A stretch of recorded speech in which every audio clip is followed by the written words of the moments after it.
Hey, what's up, everybody? How's it going? It is Colin, and I am joined by my co-host, Jamie. What's up, buddy? I'm good, mate. How are you? I've been better, man. I'll be honest. I've been better, but I've been worse. I've been worse as well. Yeah, we've still got a pulse. We're still breathing, so that's the main thing. Yeah. Hold on. My audio's doing something crazy. Of course it is. Of course it is. You sound absolutely fine. Yeah. All right. Good deal. Good deal. I'm hearing it like twice somehow. Oh no, because you. Oh no, you took yourself off at the back, so it's not that. Almost. Yeah. This is Colin's Yeah. finger. It's like, Okay. I think we got it fixed. Yeah, we're good. Yeah, awesome, man. Awesome. Well, hey, I just wanted to say, guys, as usual, today's show is brought to you by our same sponsor. And I will pull up the video here.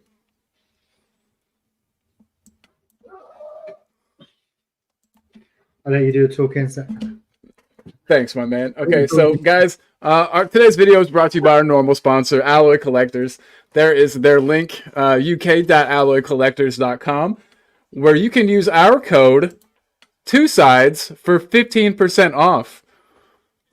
Do you want to describe the product a bit for everybody at home? Yeah, so it's Alloy Collectors is a metal jersey collectible. Coming all different teams like the likes of West Ham, Chelsea, Inter, PSG. Just brought in Portugal, so you got the Cristiano Ronaldo one. 24-25 seasons coming out in October. More teams that they're talking to. I've got a good thing. I spoke with the co-owner today, so I'm meeting him. The founder. I'm meeting him on Wednesday next week to see how it's all been done, which is good. And we've got some more merchandise coming. So I used the code 2sides to get 15% off. Boom. And there is their lovely logo above Jamie's head right now and the lovely product in his hand. So, yeah, everybody, please make sure if you find anybody in your life that you think would enjoy that, any kind of a collector, just a football fan in general, it's a pretty neat gift. Please check those out. Don't forget to use our code 2sides for that 15% off. It makes it very affordable. So, awesome, man. We're here. We're here and we are sad. Well, at least I am. I got up, at 5 a.m., set all kinds of stuff up, got so pumped, had friends over for the match. Anybody who watches the channel probably would have seen our live stream. We were very excited, and things didn't turn out the way that we wanted them to. But we've got plenty of talking points on that. Plenty. We're going to hit that one hard. First, I want to say hey, though, to everybody in the chat, if that's cool with you, Jamie. Yeah, let's go. Dude, I literally had another window open that was like YouTube. So I was hearing everything twice. It was so hard to talk at the beginning. It felt like, it was one of those. I can imagine. Everything was echoing. But anyway, we got it fixed, everybody. Sorry about the trouble. Ryan G's in the house. Ryan, you guys didn't have a great day yesterday either. I thought for sure you were going to get the win, man. It started off really well. You did. You did. I wanted you guys to win so bad. After we lost, I was like, at least let Wolves win. But it didn't happen. It didn't happen. So, Ryan, good to see you. He says he accidentally voted for Ange out. He said, do we have to talk about football this week? Yes, unfortunately, we do have to talk about football this week. Wayne Bonner's in the house. Howdy all. Hope you're all well. Ange in. Yes. What did you think of the game yesterday? He says. And then we've got Audio Artisan, ever-present Audio Artisan, saying afternoon chaps in chat. What is up, Audio? Hope you're well, buddy. Yep, good to have you as per always. And I think that's everybody. Everyone's. Oh, Ryan's saying Wolves depress me near enough every week at the moment, Colin. I hate football right now. I'm not loving it. I'm not loving it either. And we just also got to think it's only 4 games in. There's a long season ahead. Hells yeah, absolutely. That's me trying to be positive. That's me trying to be positive. No, and I mean, I'm sure I'll say this again, but had the result for Spurs yesterday been against anyone except for Arsenal, I don't think we would be nearly as upset as we are now. I guess so. It still hurts. No, it definitely still hurts. Ryan saying that they played well the first half. It's their own fault for not getting the second goal. Yeah, dude. To I be, thought yeah, I was gonna say sorry. To be fair as well, they were beaten by two amazing goals. no kidding. The deflection on that one was psychotic. Yeah, Um, Absolutely insane. But yeah, Ryan, you guys did have some opportunities for the second one. So it sounds a little Spursy of you guys. Um, and then we've got everyone saying hey to each other. You can't beat that. So guys, again, up in the corner, that is Alloy Collectors. You can find them again one last time at this link right here, uk.alloycollectors.com, with the code 2sides for 15% off. yeah, Um, boy. yeah, and so with that, I'll switch back to the normal two sides, the two sides logo up top, and I think we've got a guest on for today. Is that correct? We do, I believe. I don't know who it is. I'm waiting for. I thought we were supposed to be getting a phone call, so just one second here.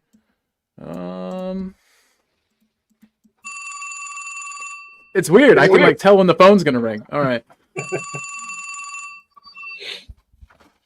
Hello. Oh yeah, man. Yeah, I was hoping it was you. Perfect. Yeah, we'll bring you right in. You guys are gonna love this. I got a great guest for today. It's AJ. What's up, buddy? Good afternoon, guys. Good afternoon to you both. Good afternoon to anyone and everybody listening. Good afternoon, man. I'm saying AJ gets around, but he's one of our own. He's a bit of a YouTube slag, but I love him still.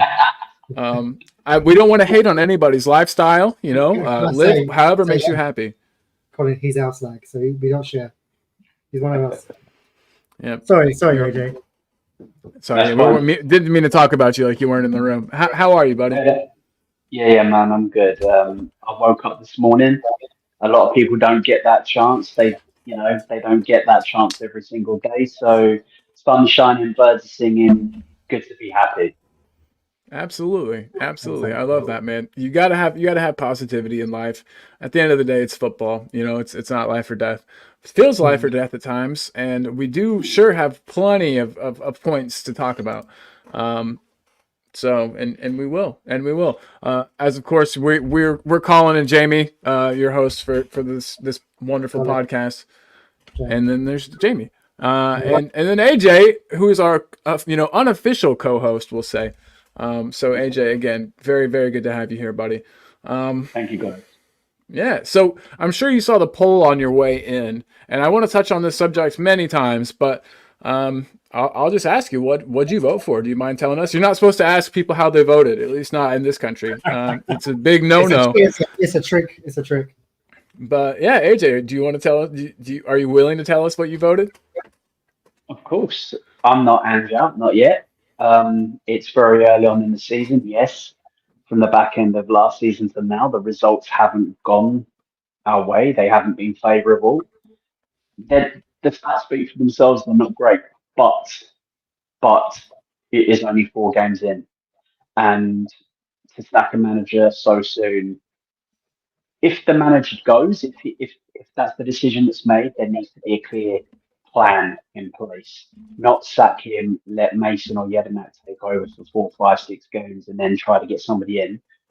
If that's the decision the board make to get rid of him, they need to have somebody lined up ready to go. It needs to be as smooth a transition as possible. But for me, there's been enough in the performances so far this season that, all bar a couple of mistakes, all bar not taking a couple of chances, the results are very different. And we're not even talking about Ange out. So that's just my opinion. That's my take on it. Yeah, and there's plenty more. Like I said, I want to hit this like in depth, but I just wanted to, kind of on the surface level, what you thought.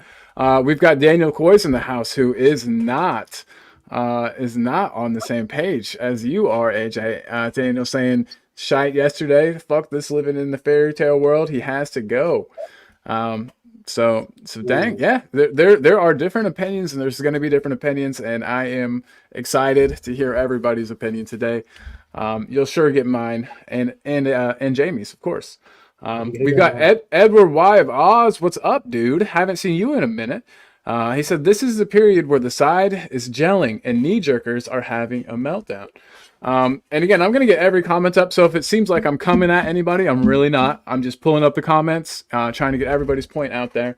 But yeah, there's clearly a time, and actually, right now, I think right now would be a good time to play this video. So, Ange has effectively went all in. He's taken his poker chips and he has pushed them all in to the center of the table with this video right here. You said at the start of the season, the first campaign really about setting principles, getting your message across. The second campaign, you normally win.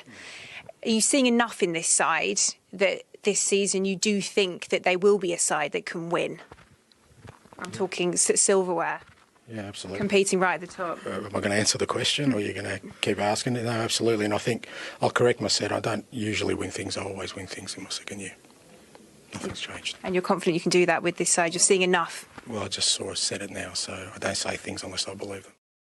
I can't get over how funny that was. Like from beginning to end, you could tell he was pissed off. Like, are you going to let me finish? Are you going to let me finish? Are you going to let me answer the question? I Good watched stuff. that last night, and I was just like, I had to watch it over and over because I thought he's like that now. Like, let him finish the conversation. I thought I need to send this to Colin. We both had the same thing. Let's send it to each other. So yeah, it was. What's your take on that, AJ? When you see stuff like that, obviously she's trying to interrupt him, but he's a bit arrogant. But we need that in a manager, right? I think he's too arrogant. I think he's. Fair. You need to be able to. You need to be able to adapt. You need to be able to be. You have to have a certain humility, right? He is a decent manager. He's achieved things wherever he's been, but he's yet to prove himself at the top level, at the most elite level. So try to be a little bit humble. I get what you're saying. I get that he wants to try to instill like a positive sort of mentality, and he doesn't want people putting the negatives in there and kind of. You just, for me, you have to be a little bit more humble.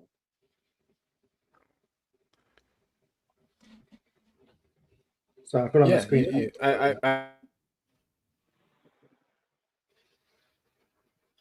Can you hear me, AJ? Colin? Yeah, I can hear you. I can hear you. Yeah, my face just kind of feels like it's frozen. I know Colin's has. Sorry, one sec. Technical issues. Yeah, no. So. Okay, I'm back. Can you guys hear me? Yeah, I think my computer went a bit funny as well. All right, cool. It wasn't just me then, hopefully. Sorry about that, everybody. But so we've got Daniel Coyce, who's come in and he said, watching our team lose back-to-back North London derby at home for the first time in 20 years, that's on Ange. I live in the real world. I definitely want to pick apart the game. There were plenty of moments to talk about, and I think that he definitely needs to shoulder some of the blame, but I also think that the players need to shoulder some blame as well. But we will definitely get to that, and I will let you guys know exactly what I think. I promise. David Shears in the house. Big up, David. How are you, buddy? He said he just came off Coffee Company. It is so fucking funny. He says, "Yeah, dude, they have a great show over there." And were they talking football today, David? Because they don't always. Let us know. Ryan G's bigging up Daniel. Daniel's saying arrogant. You asked the question, is he a little bit arrogant with that interview? And Daniel says yes, absolutely. And he says keeps making excuses for this shit. He definitely has the excuses ready, but are they justified? Is he verified in his excuses? Are they good excuses? I think you can tell that he really wants to succeed at Spurs because obviously it's a big thing for him. Will he get a time? I don't know because obviously I'm Ange. I don't want him to go because I really like him. But obviously when you lose, the first thing you go, I want him out. That's the first thing because my brother wants him out already. So, but yeah, I don't know. It's still a long season. It's only 4 games in. You got the game on Wednesday, which is the Carabao Cup, got the Europa League game. But I feel like he might be in a little bit of trouble. I'm not sure if you guys agree. If he loses Wednesday and Saturday, I think he's going to be in big trouble. For me, you're going to lose. Regardless of whatever team you are, you're going to lose matches. But it's the manner in which you lose. if you're getting dropped every single week, if you're being outplayed, overrun, manhandled, abused in every conceivable metric, then you have to just go, you know what, it's not good enough, and you know that's it, it's done. When you're losing, but you're losing and the games are close and you're on top for a vast majority and you're getting undone by one goal, you know, when the teams you're playing are teams that are about your level or higher and there's only one goal in it, and the goals have come through mistakes from individual players, you have to look at it a little bit differently. And that's not making an excuse. That's being unbiased and trying to be objective. No, I get it. And I think that's what's the problem is. I think us fans, we just want instant success, don't we? So David. Just Sorry, I missed whatever AJ just said. Can you repeat it? I had the car keys. Beth had to go to school, and I was hoarding the car keys. That's fine. All I said basically is the fact that every team loses, but there are different ways of losing. If you're getting outplayed and abused and battered and just there's no point. It's like you're not even on the pitch. If that's happening every week, then sure, I understand that get the manager out. He doesn't know what he's doing, but we're losing by the odd goal and we're dominating. With the exception of the Arsenal game, we didn't show any bite in this game just gone, right? We didn't show any bite in the final third. There was no real aggression. It didn't look to me like we were ever going to score, but we still were against the second best team in the country over the past 2 years, a team that people say is miles ahead of us, and we lost the game by one single solitary goal that came from the set piece, which came from a mistake from our defender. So it's about how you lose as well as losing. You know, every team loses, but it's about how you lose. There's a huge difference. So, I was going to say, what do you think the turning point for me of the game? I think me and Colin, because we were screaming at the TV. So I think Solanke should have hit first time instead of trying to take the man on. Oh man, yeah, absolutely. And the Son just went missing again. Like he had a good 10 minutes, and I think was it you, Colin, that said, I can't remember if it was myself or you, that we should drop Son. Bring him in off the bench against tired legs. I think that's where he would really excel, honestly. But we've got Robbo in the house. I want to say hey to Robbo. I feel bad we just brought you in and left you. What's up, buddy? Hey guys, sorry, I had a bit of bad connection, so I'm all available now. How are we doing? I know I've only just joined in. I'm at work at the moment, so I'm just on a quick break at the moment, so I thought I'd join in and join the chat. How do we all feel after yesterday? Oh God, not great. No. No. But are you guys Ange in or out? What, like I'm seeing a lot of things from my Tottenham friends on socials. They're all saying Ange out, like it's not good enough. I just want to know what you guys think, and then I'll put my sort of 2 pence in. I don't think it's time yet. I think all you have to do is look at the team we played yesterday. I don't even want to say their name, but if you look at them and you look at what their fans were saying 2 years into his project. Or not even 2 full years into his project. They wanted him gone. They wanted him drawn and quartered, you know? So 100%, yeah. And had they not given him the chance, had they not given him the time, they wouldn't be where they're at now. And so I think that's something important to keep in mind. You know, it looked like he was stubborn and doing the same things over and over. Didn't really adapt, was trying to play, you know, Pep 2.0, and everyone was saying it wasn't going to work. It wasn't going to work. And now, you know, I think that should serve to us as like a good reminder of what giving a manager time can do. But I'm definitely not like sold. You know, I could be swayed, and I'm definitely not closed-minded, and I'm not going to say my way is the right way. But yeah, that's kind of how I'm feeling right now. What about you, Robbo? So with me, so like, I love his confidence. I mean, I think he got asked yesterday because he did a quote a few weeks ago saying he normally wins trophies in his second season, and straight away it was like, okay, I'll rephrase it. I always win trophies. So you gotta love the guy's confidence. I'm the same as you, Carl. I think you've got to give the guy a chance. There's 4 games in. You've played Newcastle away from home. Yeah, they're not a bad side. They're no side to be messed with. You're playing Arsenal as well, who are, like I said, 4 or 5 years into the project they are doing. Arteta didn't get it right to start with. Like I said, you know, I think there was the season like two, maybe 3 years ago. They lost to your lot and to Newcastle at the end of the season, and then like all the Arsenal fans I spoke to all wanted Arteta out. They all wanted him gone. Now look what they're doing. They're up there. They're challenging for the title. So you've got to give the guy a chance. This is only a second season. Give the guy a chance. If you're like I said this about Man United. If they're in languishing in like 8th, 9th place come Christmas, then then make a decision. But this is 4 games in. There's a lot of fans that just want to make a trigger straight away. It's like get a run going. You've got the Carabao Cup, you've got the Europa League, you've got the FA Cup to go. It's 4 games. Just everyone just needs to just chill. And like I said, I'd be saying like Man United are not that much sort of further in front of Tottenham. We've lost 2 games. We lost to Brighton. Yes, we got hammered by Liverpool, but do you know what I mean? You have to give the guys a chance. And then if it doesn't improve, then look at it. But I think there's a lot of overreaction from it, if I'm honest. That's exactly my point, Robo. People see a loss or we experience a loss and it's instant meltdown about, we've lost again, but it's the manner of the loss, right? We were unlucky against Newcastle. If we'd have taken our chances, we win that game comfortably. We didn't. We got hit on the counter. We lose the game.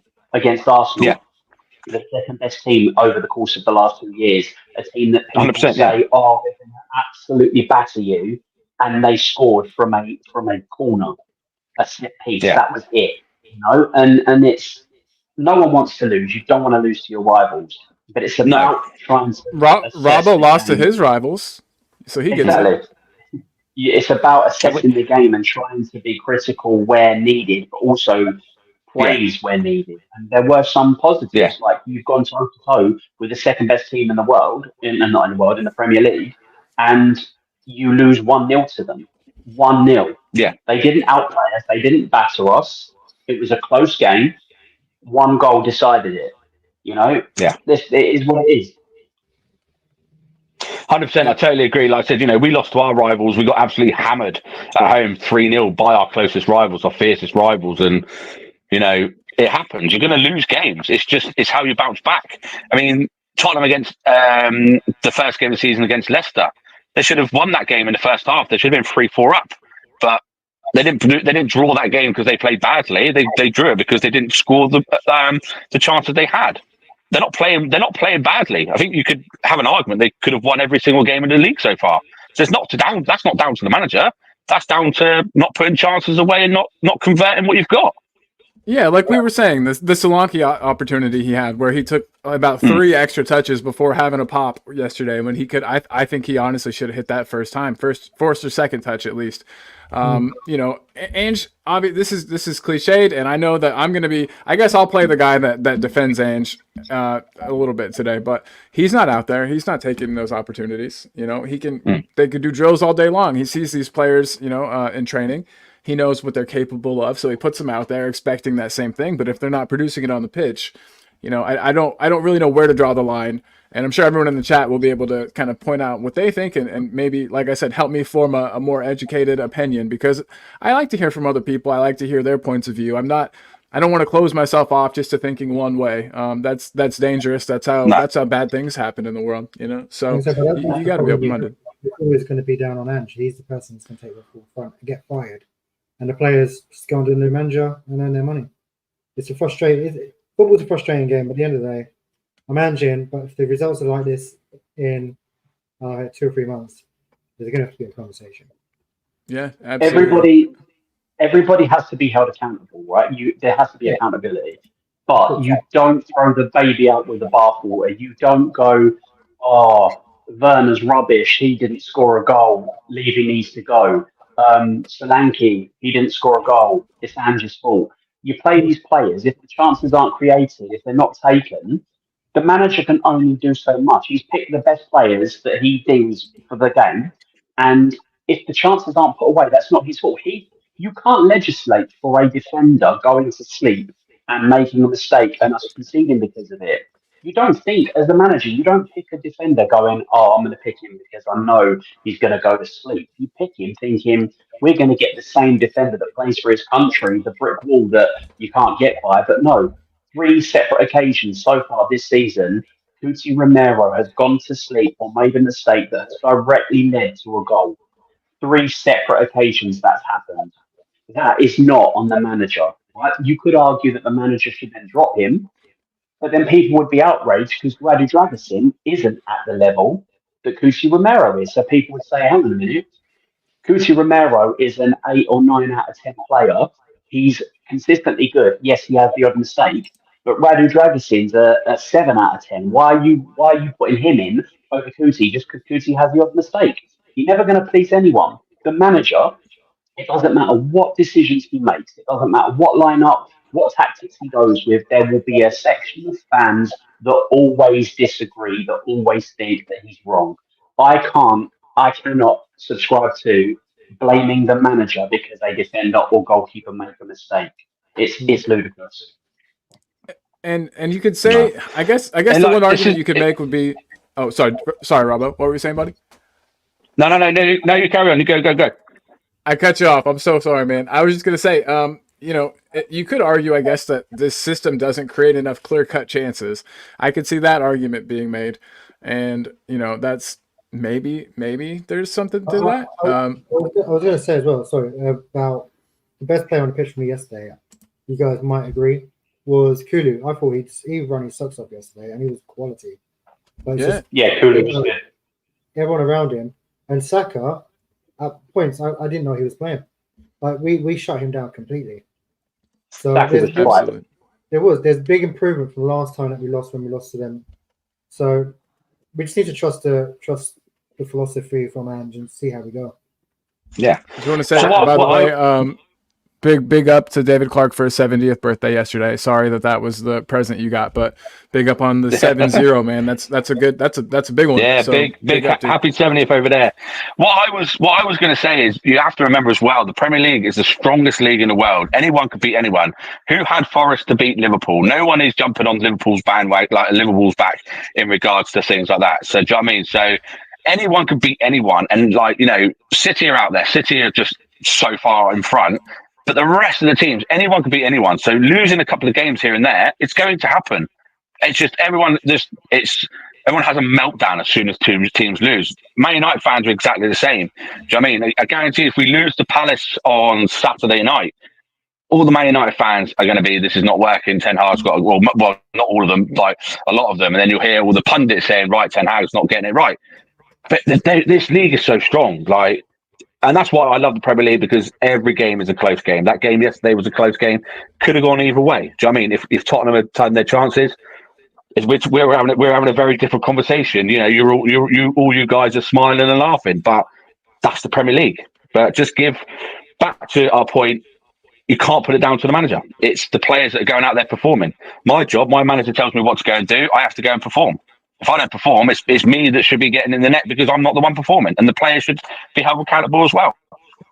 I was going to say quickly, because I saw Mark Goldbridge his thing this morning. Got Spurs are in absolute crisis.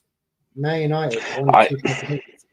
So no, yeah, we've lost. It's this. Oh, sorry. No, carry on. Yeah, no. I was like, so if you guys are only 2 points above us, technically you're in crisis as well, right? But no, everyone's got an opinion on Spurs. It's like that prick Paul Merson. He's got more chance of winning Strictly than Spurs winning the trophy. Have you seen Paul Merson? No bad. Yeah. Sorry, that's my little rant.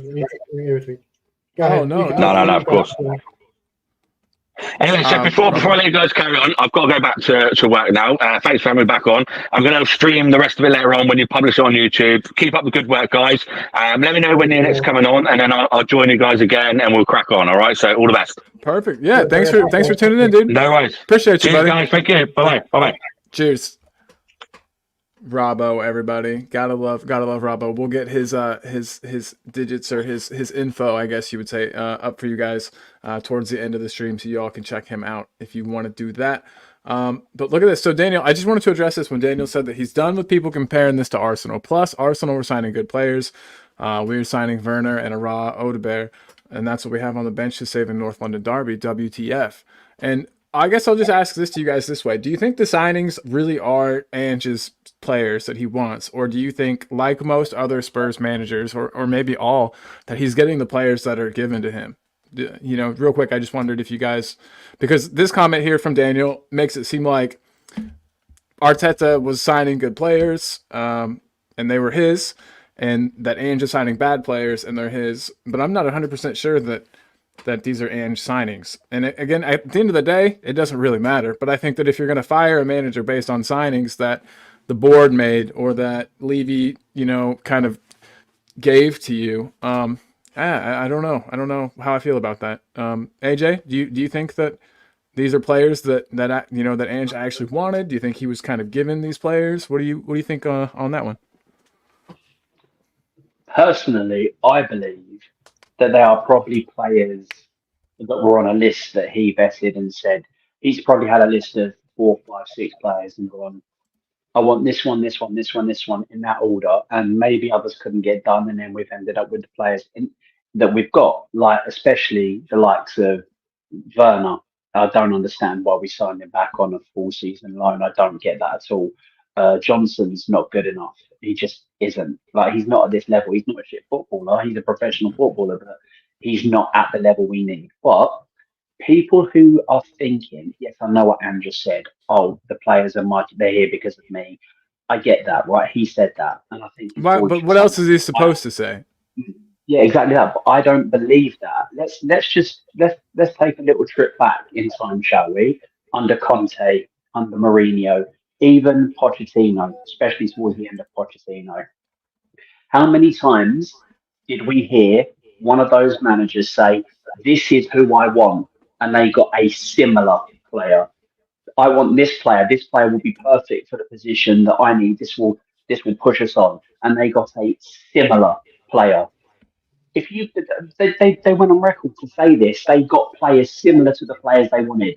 That's not what they asked for. They asked for a certain type of player, and it was actually he's going to be 80, 90 million. Well, we can get this guy for 30, and you get a similar who's got similar attributes.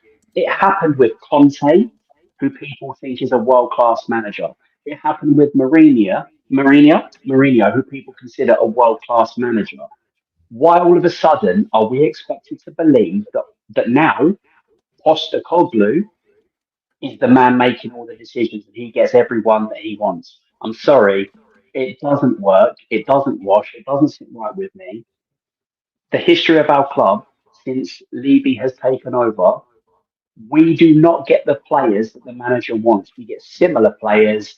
It fails. The manager gets sacked. We go again. And then we end up with Deadwood that we've got to get rid of because they failed under the previous manager.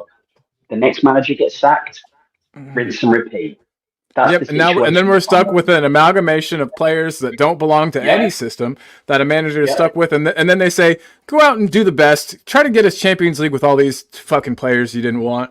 I agree. I agree that it's deeper than just a manager, and I think if you could chop and change managers all day, but I think the deeper problems will still remain, which is Levy and the board. I think the worst thing Levy ever did was get the deadline. And this is going to sound crazy because of how much they helped us. But I think that the signings of like Modric, Bale, and even Van der Vaart, I think they really clouded Levy's ego. I think Levy thinks that he can get deadline day players. I think he thinks that he can get players on the cheap. And I think that he knows how to scout talent and can find a player that's going to not be world-class yet, but will become world-class while they're at Spurs. And, I don't want to get too Levy or whatever because I know that's tired. But I think that he definitely thinks that he's better at his job than he is, perhaps. I don't know if you guys would agree with that. But he just thinks that he's hold on, I have the perfect clip. I've got the perfect clip for this.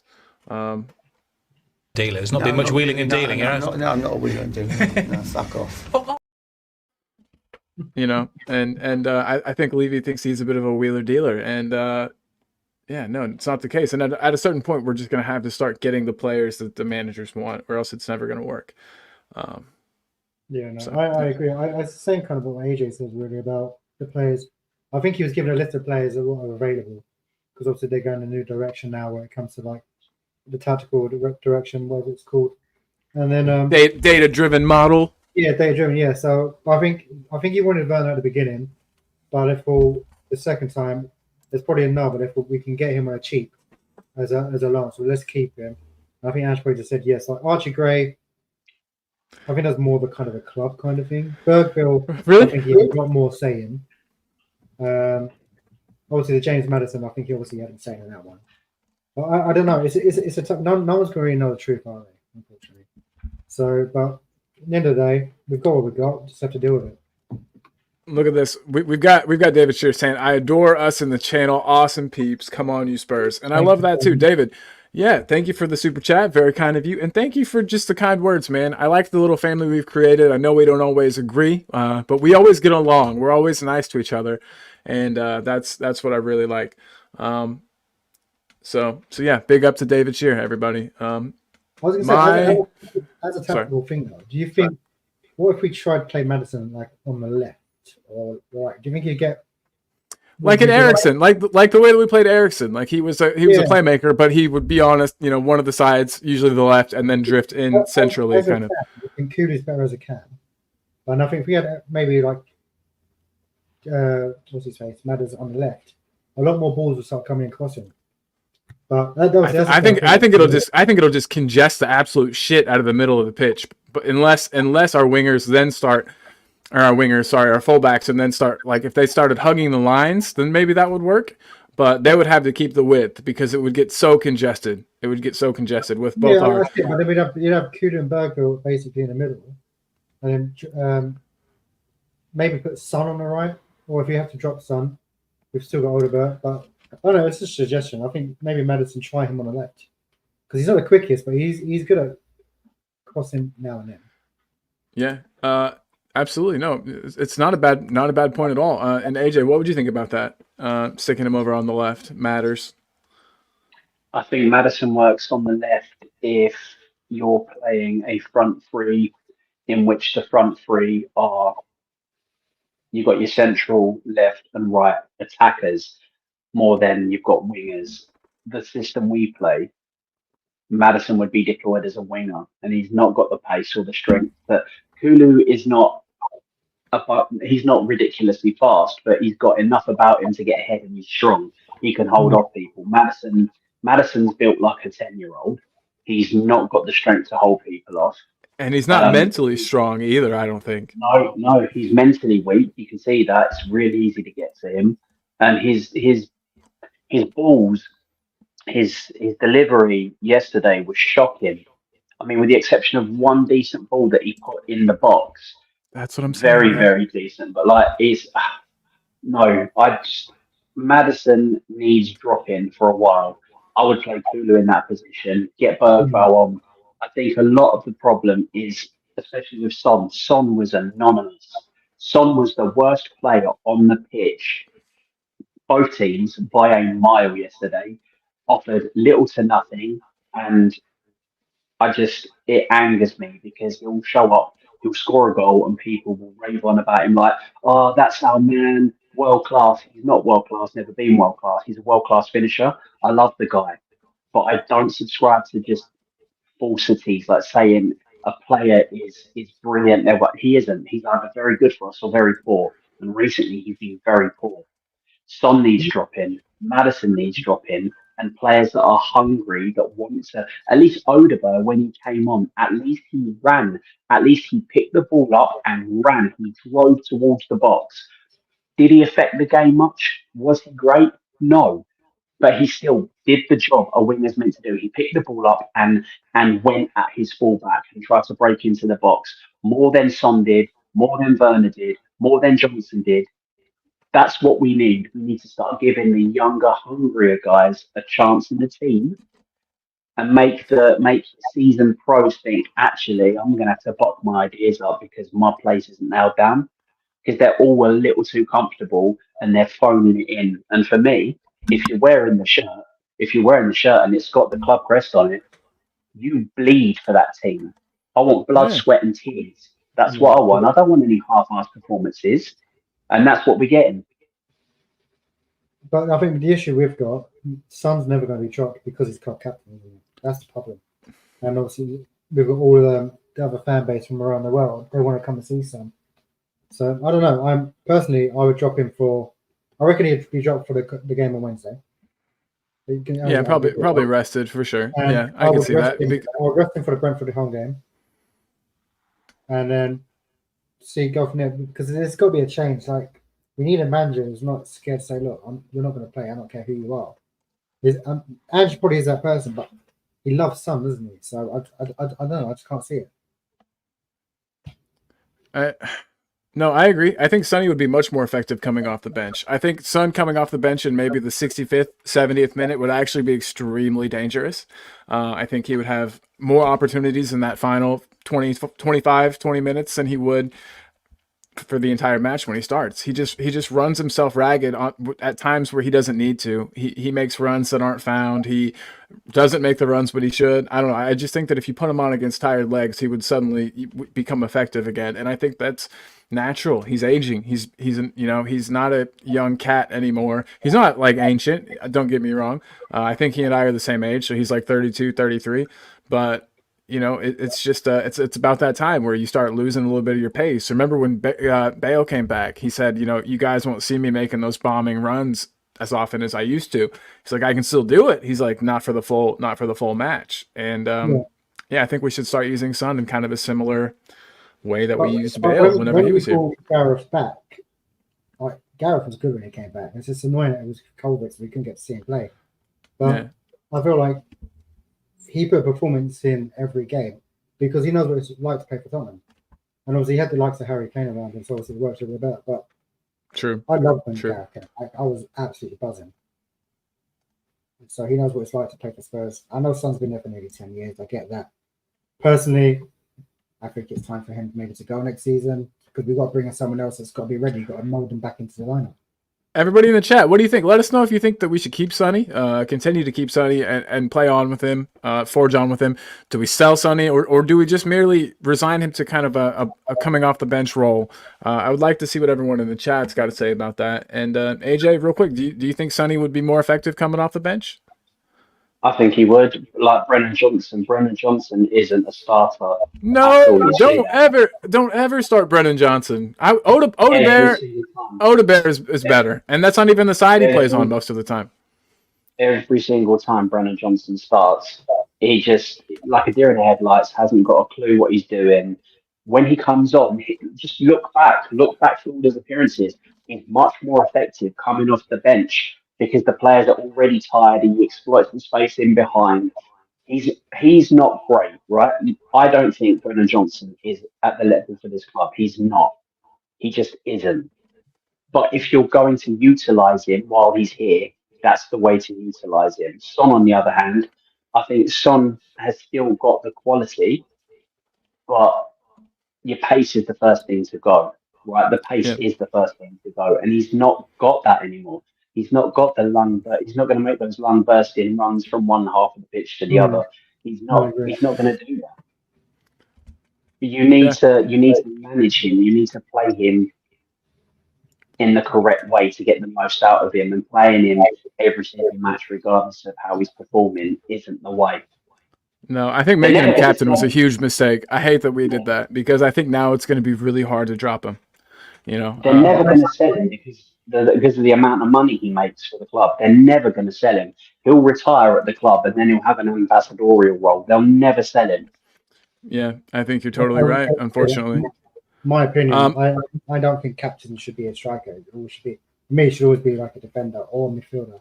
Midfielder at the I don't like him as a striker because they're too far off the pitch. You need someone can't see. Exactly. But I have just put a poll on our YouTube. Should we sell Son next season? So just go and have a check. See what you say. Nice, absolutely, guys. Yeah, and Daniel, I totally respect your opinion, man. He said, "I'll be honest and I'll be real. You guys are talking BS." In what part? Which parts? Please let us know. I definitely am not saying you're wrong or that you're anything. I just would like you to clarify a little bit on what you mean. And then we've got 6 Yard Box. What's up, 6 Yard Box? Saying, I think on Saturday we saw two teams at various stages of growth. Arsenal set up to defend. The progress of it will take longer than expected. I back the manager 100%. 6 Yard Box, big up, man. Yeah, we definitely saw two teams at very different stages in their growth. I always will go back on it, but Arsenal are the team that are like the epitome of what we should be aiming for. They have a long-term project in plan. They've given their manager many transfer windows to grow and to build this team in his image, the way that he wants to play. They cleared a bunch of dead wood. They got players out that didn't belong. They got players that were on high wages out. You know, they got some expensive players out, and they let them go for much less than they paid for them. Aubameyang, you know, players like that. So I think. Yeah, I think that 6-yard box, I think you hit the nail on the head there. But again, that's just me. If anybody disagrees, that is totally allowed. We can do that all day, every day. In fact, Clement says Ange out. So big up, Clement. Glad to have you here, bro. Yeah, I'm not Ange out yet, but you know, it could get there. It could get there. I did a poll yesterday, Carl, where should Romero be dropped, and 55% people said yes. There you go. See, I mean, it's that's up for debate. AJ, I mean, would you drop Ange? Or not Ange? Wow, sorry. I'm trying to read and talk at the same time. But would you drop Romero, AJ? Absolutely. He has been the root cause. He has been the reason we've conceded 3 goals. He has made mistakes. He has either made the mistakes individually, or he is solely to blame, or he has been part of the issue. For Argentina, that doesn't happen. For Argentina, he is a solid brick wall, and he's a totally different defender. For Spurs, I personally think, since the interest from Real Madrid came, I don't think he's good. I don't think he's as committed to the club anymore, and I think he's got his sights set on Real Madrid. If he has, that's fine. Players want what's best for them, you know. Harry Kane was promised certain things, they weren't met. Like these promises weren't fulfilled, so he wanted to move on. You're not going to begrudge a player that, like, especially what Harry Kane gave us. So if Kuti wants to go, that's fine. Sell him, make money off of him. But if he's not performing while he's here, if he's going to have these lapses week in, week out, sit him on the bench, let somebody else play, and make him earn his way back into the team. Absolutely. And I'm totally not against selling him, by the way. If they come in with a bid that's close to that 90 or whatever that we quoted them, I definitely would let him go. We've got Dragic and we've got other young defenders coming through, waiting in the wings. So yeah, and that push, there was a slight push on him in the box, by Gabriel, for that, to make space for that header. Do you think there was anything in that? Was that a foul, you guys think, or was that just I don't part of the game? It's a contact sport, so he shouldn't have been pushed easy like that. If somebody comes up to you in the street, in the pub, in a club, and pushes you like that, are you going to go, "Oh, you pushed me. Oh God, look what you've done. You've moved." Or are you going to be like, "Who the hell do you think you're putting your hands on?" Nobody is putting hands on me like that and moving me out of the way. It's not happening. You know what you're there for. You know what your job is. You're a professional athlete. You're a football player. You're a defender. You know what your job is, what the task is. If you're getting that easily manhandled and moved out of the way because somebody put their hands on you, maybe this game is not for you. You have to man up. You have to play the game, play to the whistle. That's the first thing you're taught. Anyone who's played the game at any level is taught play to the whistle. If the referee isn't blowing, you keep going. And Kuti, yet again, another mistake. And then I saw Daniel Quinn go, "Oh, but yeah, we're not blaming players. Blame the tactics." Defenders defend, right? From a corner, you are marking a man. You are defending the goal. If the man you are marking, that you are hands-on with, gets away from you and scores the goal, it is solitarily your fault. The manager has got to come on and hold your hand. He's got to lead you around on range, show you where to be. Funny, he doesn't have these issues for Argentina because he wants to play for Argentina. It means something to him. I'm sorry, anybody, in my opinion, that is blaming the manager, yes, our tactics aren't great when we get hit on the counter, when we've got both fullbacks inverted and they're up the pitch and they're smothering Madison, when we're left vulnerable at the back to those relying on VDV to stop everything, to stop every single attack. When that is the issue, I can hold my hand up and go, absolutely. these tactics aren't great. I would play with one inverted fullback, Porro, because he's the better footballer. I would leave Udogie back as part of a back three.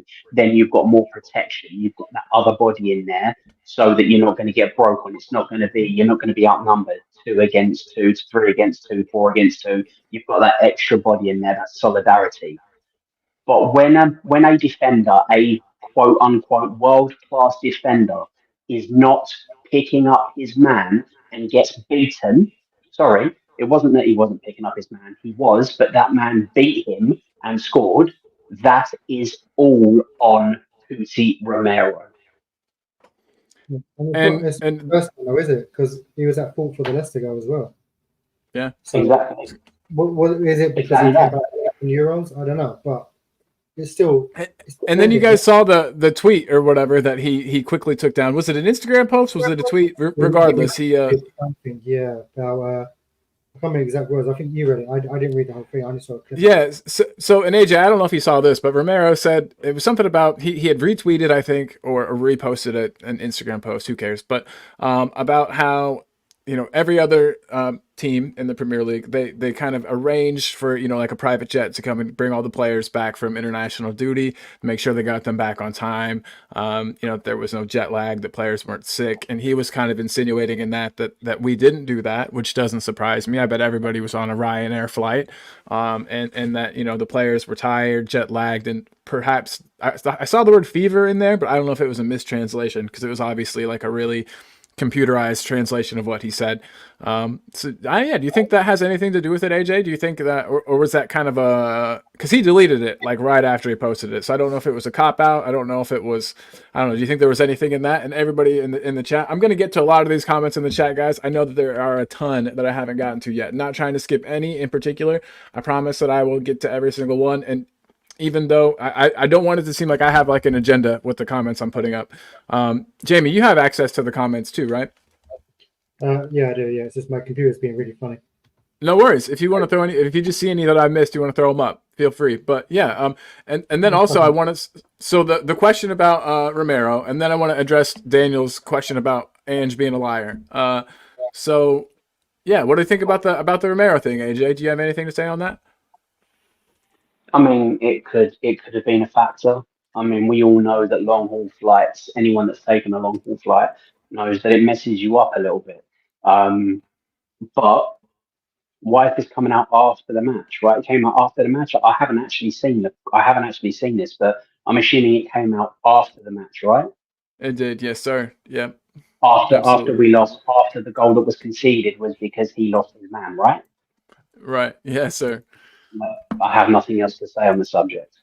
It's an issue. It's an issue that if he felt so highly about, address that with the team, with whoever you've got to address it with inside of the team. Don't be posting that as a make weight on social media after you've lost the game. After your team has lost. If it's an issue, address it with the people you've got to address it with. That's all I have to say. Yeah, no, I like it. And I'm sure, I don't know if he was told to delete it by like his team or Spurs in general. I don't know why he was told to delete it, but he deleted it quick. It was really quick, actually, yeah. Yeah.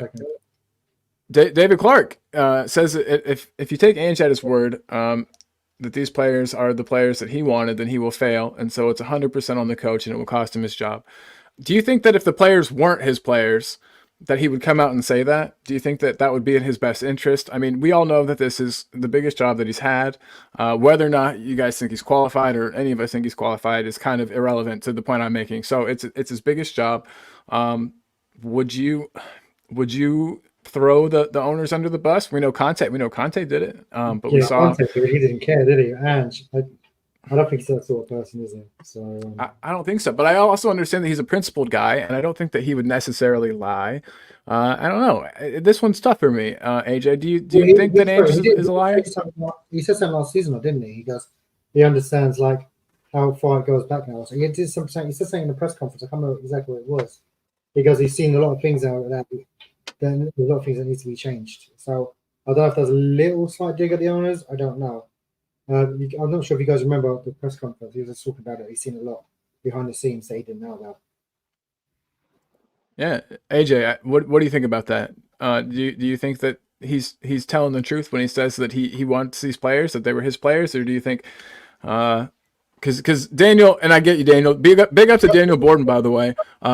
Super glad to have you here, man. And yeah, I don't know if I'm saying Ange is a liar, and I think saying that somebody's a liar, there's like really bad connotations to the word liar. I think that he's maybe towing the line, and saying what he needs to say to keep himself out of trouble, to keep himself, and the club out of some negative light. But yeah, AJ, He's I don't know. definitely hurt, I reckon. Definitely I what? think I think people, in regards to are these players Ange's or not, I think there are people that are either black or white. It's either yes, they're definitely his and he's to blame for them, or no, they're not and he's been given them, in which case why is he saying they are his? I think it's probably somewhere in a grey area, and let me explain a little. Yeah. If if he is given a list and he's got 5 players for each position, and the top name is the man he most wants, then second, third, fourth, and he only gets the fifth, technically they're still his players because he wanted them, but they're not his first choice. Yeah, that's fair. But had he got his first choice, you might be seeing a different team. You might be seeing a better team. But he's still getting There'd be an Eze instead of an Odebear in the squad, I feel like. exactly. So you're still getting a player that's on the list, but not the. Does that make sense? Do you see what I'm saying? Whereas, so technically, they're still his players, Right. but they're not the top draw players that he wanted. So, I mean, it depends. It depends how you look at it. No, absolutely. Like you said, he could have had a list of 10 players that would work, and listed in order of most the ones that he would prefer to have, and then kind of down. And yeah, maybe we got fifth or sixth player down on the list. It's hard to say, but I think that him saying that you're right, that he wanted the player is true in a sense that they were on his list. That's a very good point. So yeah, I'm not necessarily saying that Ange is a liar, and I think the word liar has like bad or worse connotations than what he's doing. But Nige here asks a good question. What player has Ange improved? That's a really good question. It's a really good question. It's a tough question. He also follows it up with a big up. He asks a really tough question and then he says big up. I'll throw this to everybody in the chat as well as you, AJ. It looks like Jamie had to take off for just a second. He'll be back. But yeah, AJ, I'm giving you all the hard ones, man. I'm throwing all of the hard balls at you. Do you know of it? I mean, do you see any players on our squad that Ange has drastically improved? I don't know if I do. No. But then, Ange specifically, I mean, Van der Ven's a better player. Van der Ven was good when we signed him. He's exceptional now. Is that True, Van der Ven just fulfilling his potential and evolving as a player, or is it Ange playing him in the system do you see what I'm saying? So it's really hard. That's got to be, for me, that sort of question is aimed more at the younger sort of players, your players that are coming in for your youth academy, that are getting their chances, that are going from youth level to playing in the men's game and finding their feet and playing week in, week out. With a professional, you would assume, I mean, there are going to be players that perform well in certain systems and better in others and not so good in others. But I think that sort of thing, has Ange made anyone better? I think if you're a professional footballer and you've already been in the game 5, 6, 7 years, you already know what you're about. You already know the way you want to play. Whether or not you're played in the right position for you, like for me, Brennan Johnson, I don't think he's good enough, but he's not a winger. For Forest, he was actually a wide forward. There's a difference. He was in more. He wasn't playing that position where he's out on the touchline getting chalk on his boots and having to drive at men he was playing more up and around the central area, but off to the right. So the system doesn't suit him. I don't know why Ange keeps trying to shoehorn him in there. I don't understand that myself because A, I don't think he's a good enough player, and B, I don't think he suits the system. It could be that stubbornness everybody's talking about. There's been plenty of comments in the chat saying that he's the most stubborn manager that we've ever had. Without doubt, he is unbelievably stubborn, and he is very arrogant. And I like a little bit more. I'd like him to be a little bit more humble than that. You know, I want him to, because he comes across as, "Hi, I'm Ange. I'm a nice guy. Yeah, you're right, mate." But then when he's talking about himself and I always win something in the second year, and this is the way we do it. We're not changing. You need to, even the great managers, Alex Ferguson, Arsene Wenger, Pep Guardiola, Jose Mourinho, all these managers that have managed in the Premier League have found out that you need a plan B. At least some even have a plan C.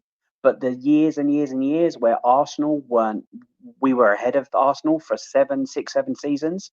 Yeah. Arsenal, after Arsene Wenger left, and even when Arsene Wenger were there, they were trying to walk the ball into the back of the net, and that's the only way they played. And they played great football, but they tried to walk the ball into the back of the net.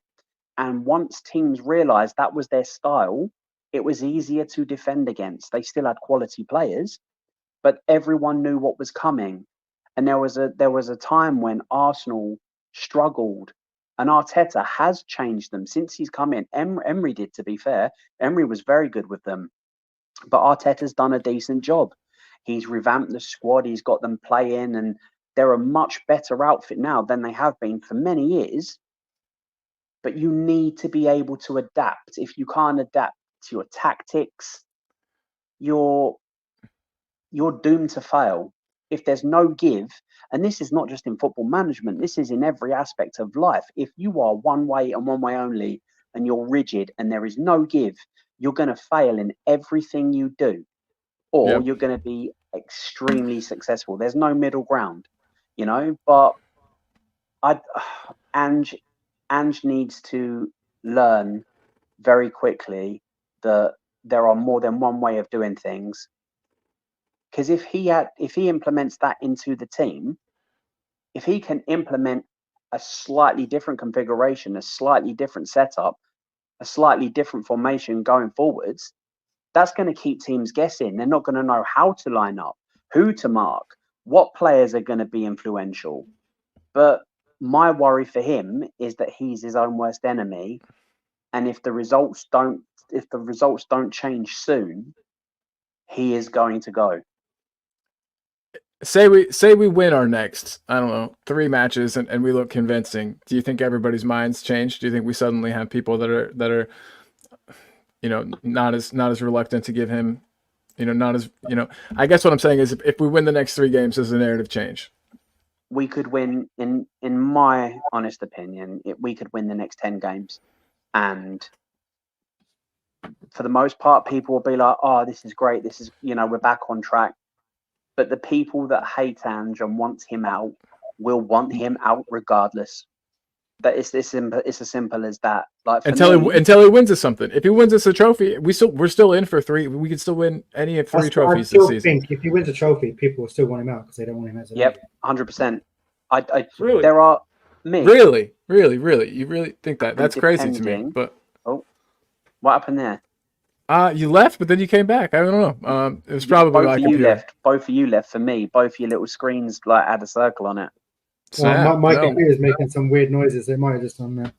No, but we're back. We're back. Sorry about that, AJ. I didn't mean to leave you in here by yourself, buddy.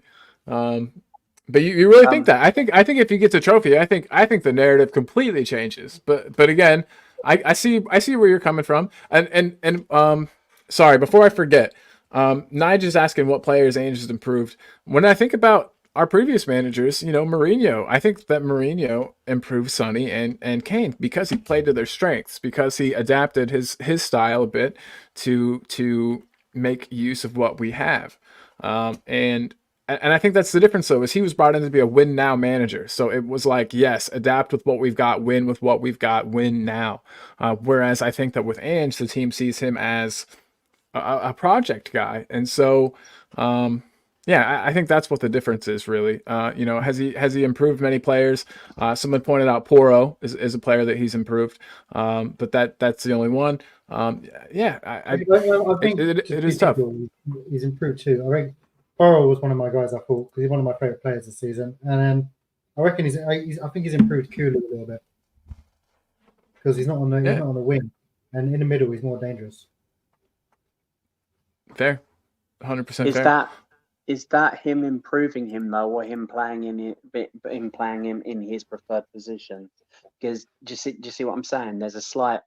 It's just because for me, I can play. I'm short, but I can play as a defender, as a centre half, especially 7-a-side, because it's not really about height. But my best position was as a holding midfielder. I love a tackle. I love getting stuck in, and I can pass the ball.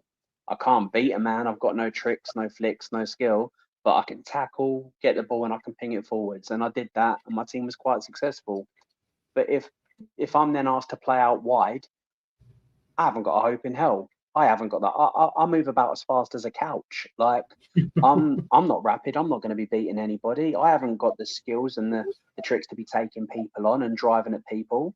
I can whip a ball in, sure, but you can defend against that if you know that's all someone's got. So with Kulu, is it that Andrew's improved him, or is it just that he's playing him in his preferred position? Yeah, I see your point. I think because Kudu liked the number 10 role, doesn't he? And he was played with Conte, which he did all right under Conte. And then the first season he did, the second season he kind of dropped off. But he got figured out a little bit. Yeah, he was kind of an unknown quantity.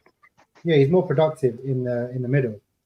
For me, I thought he was like he was perfect yesterday, and he's been good for a few games. Even when he's played up front, like in pre-season, I thought he did well.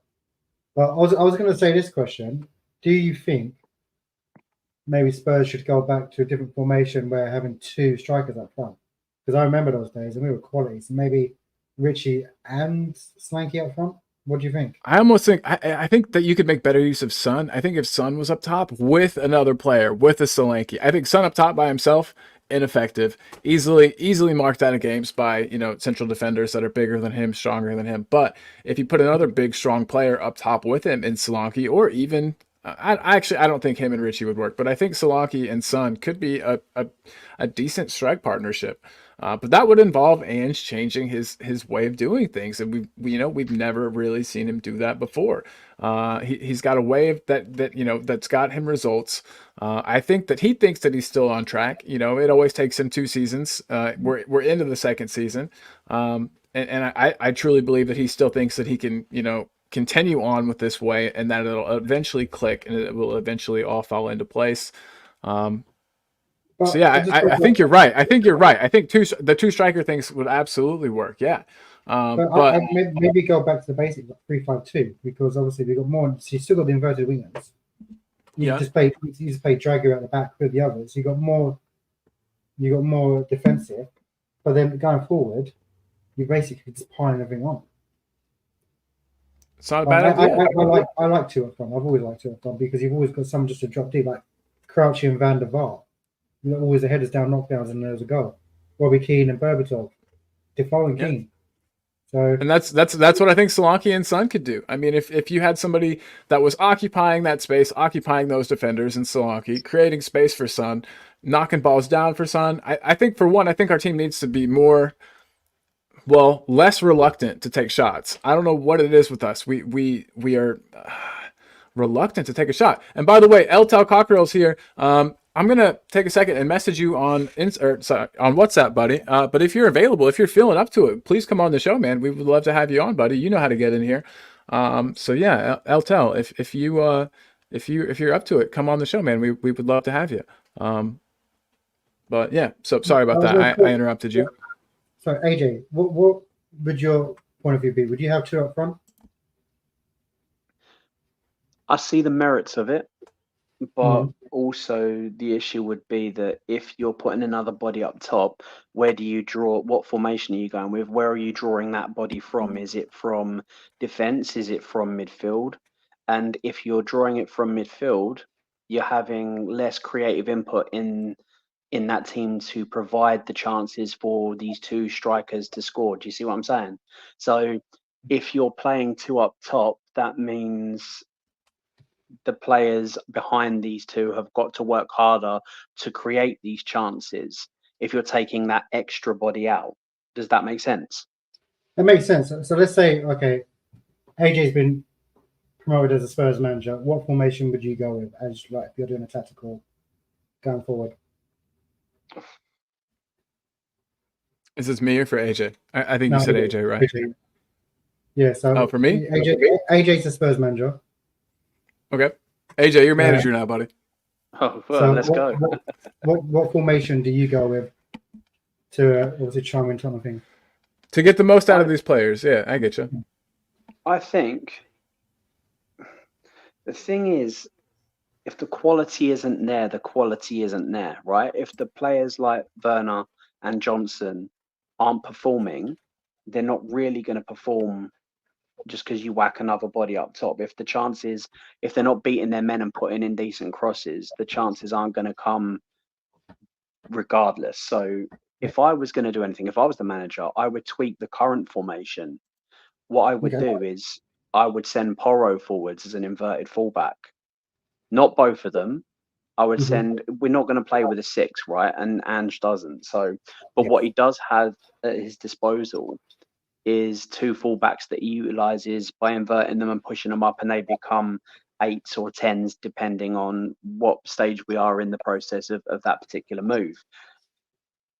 I would send Porro forwards. He's the better footballer between him and Udogie. Udogie's strong. I would then put him in the back 3. That creates room for Maddison. Maddison doesn't then get crowded out, because that's the argument that he's not as effective, because the positions that he would normally take up, especially coming in off the left, occupying the central and middle channels, he can't do that if Udogie's in that position, you know? So all that's going to do is create a problem where the defense and your midfield are all congregated in that particular area. It's going to stifle him. It's going to close the game out. So by Udogie not pushing up, you have the solidarity in defense. You have that extra body back there. You're more solid. You're more rigid. Maddison's got more freedom. Porro, who likes to get on the ball, has got a rasping shot and a decent cross, is then up in an area where he can affect the play. Bar bringing in any new players, going with the players we've got, that is what I would do. But Werner wouldn't be getting on.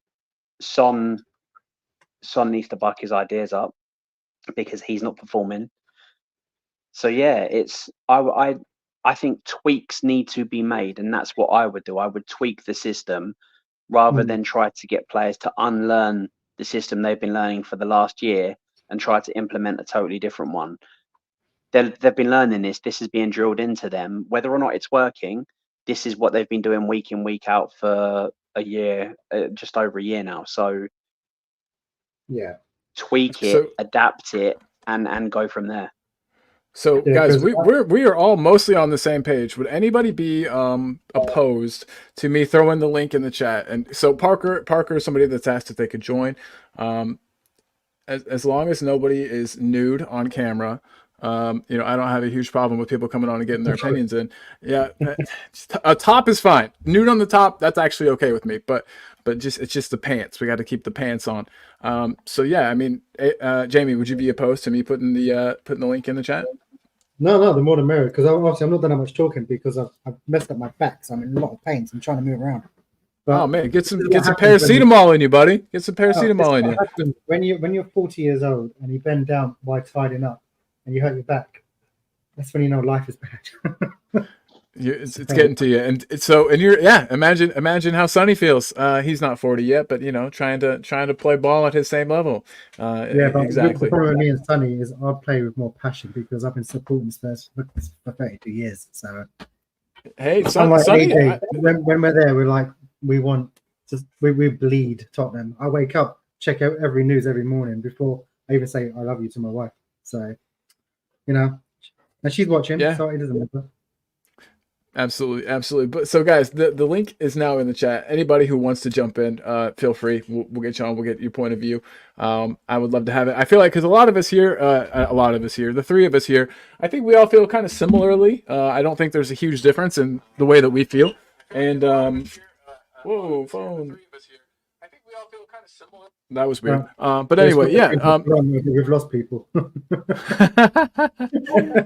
Hey, some people will join. No worries. And again, I don't want it to seem like an echo chamber. I just don't want it to seem like an echo chamber where we're always saying the same thing, where all of us agree with each other. David Shear, though, has some. He's got a comment here, a super chat, by the way. So thank you for that, David. He says, okay, so we've whinged. Are there any positives? I think there are, and we'll definitely get to those. AJ's back, and look, we got SP. What's up, buddy? You're right. It's sorry, it's on my YouTube account. That's why. Yeah, no worries. Good to have you, man. You're right, mate. You're right. Nice to meet you guys. Yeah, welcome, dude. What have you got to say, man? What were your thoughts about the match yesterday? What are your thoughts about Ange in general? What do you think? I mean, after the game, I was, I don't know, I was quite animated about it all. I was very disappointed with Ange's comments after the game. You mean these comments? I want to play it again in case anybody missed it. These ones? You said at the start of the season, the first campaign really about setting principles, getting your message across. The second campaign, you normally win. Are you seeing enough in this side that this season you do think that they will be a side that can win? I'm talking silverware. Yeah, absolutely. Competing right at the top. Am I going to answer the question, or are you going to keep asking it? No, absolutely. And I think I'll correct myself. I don't usually win things. I always win things in my second year. Nothing's changed. So yeah, those were the comments, right, that you're talking about, Parker? Yeah, that, and also he got a little bit upset about the set piece questions asked him as well, and it's like, well, you're going to keep getting these questions asked at you if the same problems keep happening. I mean, that's 3 goals against Arsenal that have all been set pieces. And it's like, well, when his argument for it was that, well, it's the Premier League and Arsenal are very good at what they do, and you're like, well, exactly. So you've got to play in a certain way where you've got to limit them to as many corners as possible, or set pieces, any set pieces. And if you do as well, I mean, everyone's got to be on point as well. Like it just doesn't look, even the way they set up when you look at the corners, it doesn't even look like they do their homework. I don't want to be just moaning about the corners in general, but I mean, I watched the Newcastle game on holiday, and I was in a bar filled with Geordies, and they were just like, they were really nice, to be fair, and they were like, God, you guys are all over us. And then I went, yeah, but how many chances would you say we've had where you would say, oh, he has to score that? Apart from Odebear, where he tried to knee it in rather than head it in, I don't remember one chance in that game where we should have scored. And it's easy to say, oh yeah, the time will come. And I'm just like, well, you've had since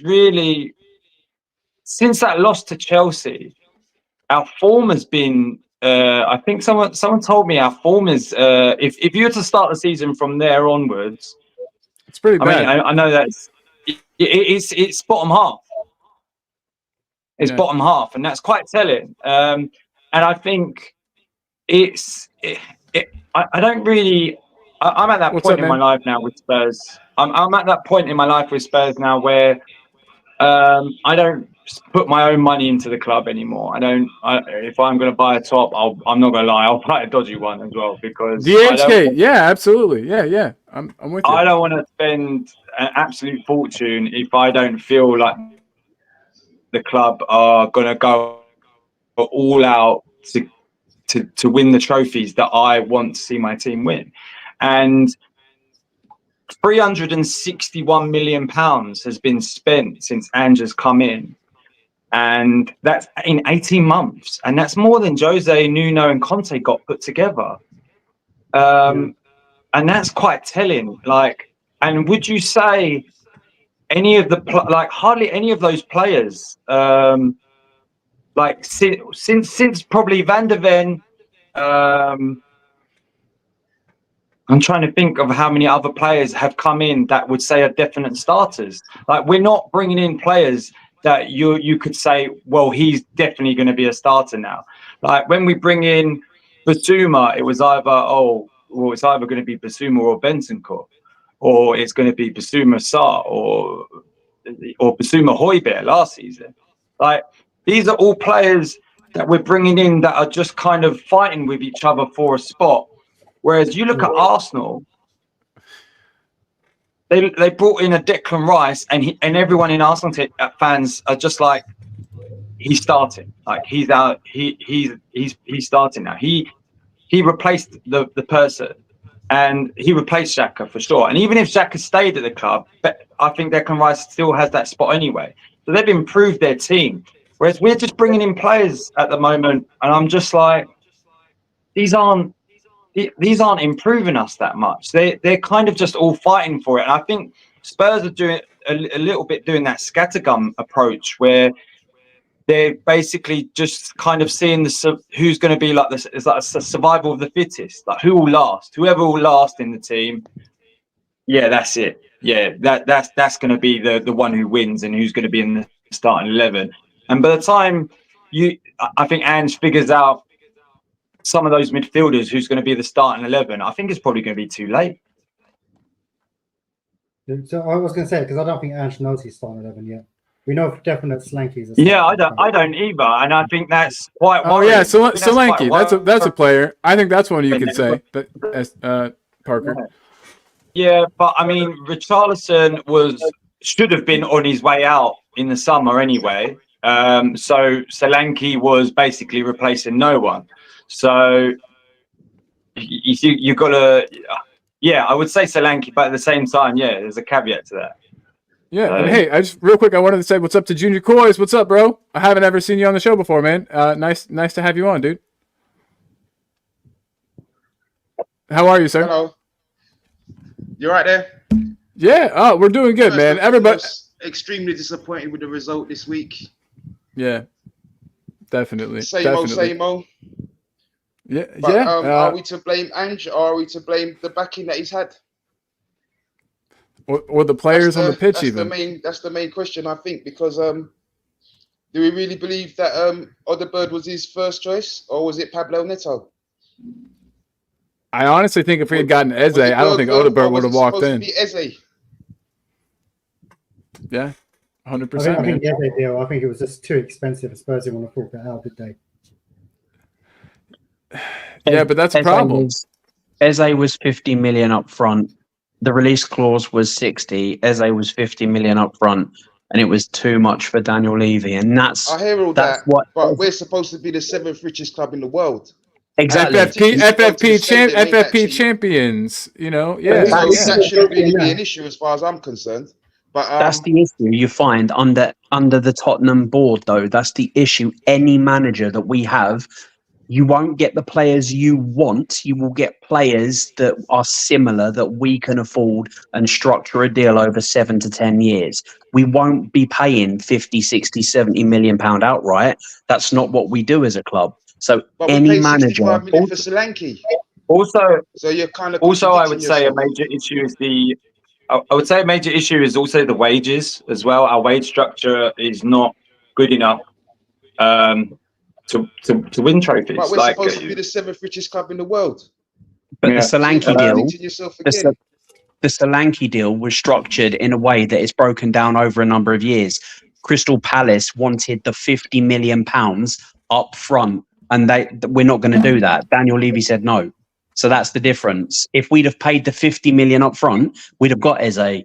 50 million plus 10 million add-ons, we'd have got him. But Daniel Levy didn't want to do that. The Solanke deal, a Bournemouth or a Solanke, we could pry him away from there, whereas Palace didn't have to sell Eze. They'd already lost Elise. They didn't have to sell him. So they were in the driving seat, and Levy didn't want to do that deal because it wasn't on his terms. Yeah, I'm gonna say I also agree because you got to think of the Yeah, sign I understand the point that you're making, and you are definitely making a valid point because, but I'm just talking to you here from as a footballing fan's perspective of being a supporter of a team that, I mean, I'm in my 50s now, and we ain't won nothing. We ain't won nothing, and I don't really the patience. It's the patience. I've had a really, really miserable weekend because of this, so it really matters. But at the same time, if we're going to be sitting down here as a fan base and we're going to be saying that the players that we want, we're not going to be able to get because of this, because of that, then we should have stayed in White Hart Lane because we was getting better players in the old stadium. We had a better quality of player in the old stadium. Jermaine Defoe, Peter Crouch, Robbie Keane. Look at our actual squad now. It's embarrassing to tell you the truth. Our squad is embarrassing. Like I heard you say before that we wanted to get rid of Richarlison, but we still paid 60 million for Richarlison, so that's still a lot of money. So at the end of the day, I've got to put it down to the scouting network and the fact of that the players that maybe the players that are really, really top players just don't want to come to the club because of we've got this stigma now that we're just also run. So maybe when we're approaching the player and we're saying, look, do you want to come and play for Tottenham, they're refusing because they're not going to win nothing in their careers because we haven't won nothing for 15 years. Well, so they've got a choice. And it's also that. Sorry, what were you saying, Parker? You see the point what I'm trying to explain to you here. So I'm not really happy. I'm not really happy. We can make excuses. When Chelsea, when Chelsea first came into their money under Abramovich, I mean, they hardly had that many trophies to their name, and they were a club in ruin during the 90s. But players joined because they knew they were going to get top dollar in their wages. So but the money's different. I mean, the Abramovich type of money is gone. You can't spend money like that anymore. You know what I mean? With FFP, you just can't pump money into the club like Abramovich was doing. I'm talking about in terms of wages. So Arsenal tend to spend more in wages than we do. We tend to, on average, in the last 10, 15 years, we've spent more in transfer fees than Arsenal, I believe. And they spend more in wages. And it shows. I mean, look at the 80th minute. We brought on Timo Werner and they brought on Raheem Sterling. And he's on more wages and he's better in quality as well. And I mean, it said it all. Well, I mean, I don't think Raheem Sterling, did much when he came on. But, I mean, who's going to take who? I mean, I would take Sterling all day over Werner. I think they're both shit, to be honest. But yeah, I would probably take him too. But Jamie, I cut you off. But sorry about that. With the Sterling deal, Chelsea is still paying. I think it's like 80% of his wages, aren't they? So in that kind of factor. But yeah, I probably would have taken Sterling over Werner. But they're both Chelsea now, aren't they? So it doesn't really matter. That's true. But I mean, our wage structure alone is like, before it was Hugo Lloris, Ndombele, Harry Kane, Son. They were all the top earners. He's got rid of 3 of those top earners now at the club, and we brought in loads of players now. That Van der Ven's on I believe he's on 40k.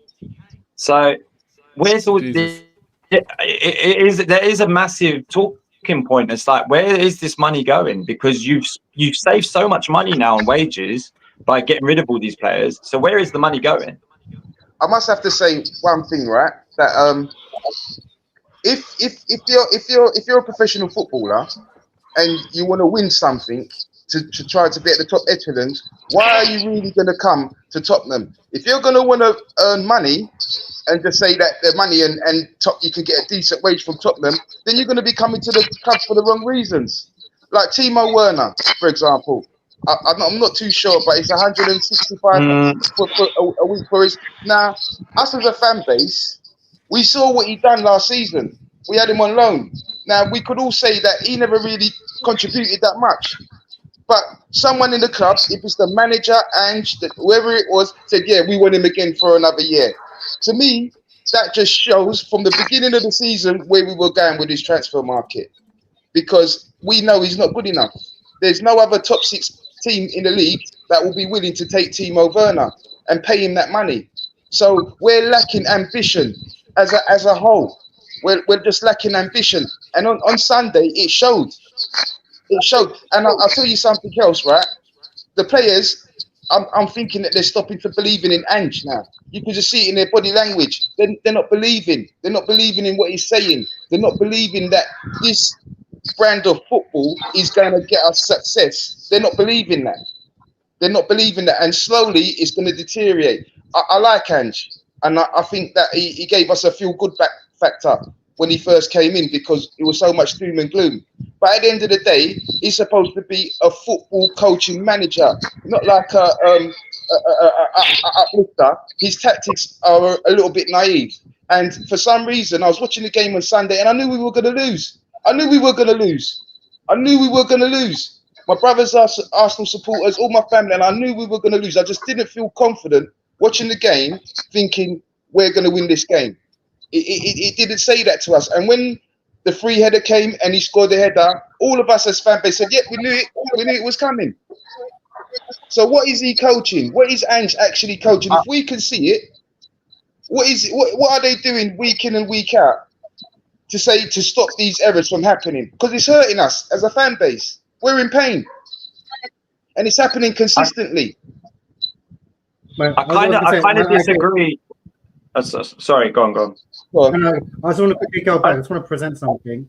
Sorry, I just want to give me 2 seconds. We were going on about the wage structure, weren't we? So if you look at this is what our players are on. So the top 4, you see it.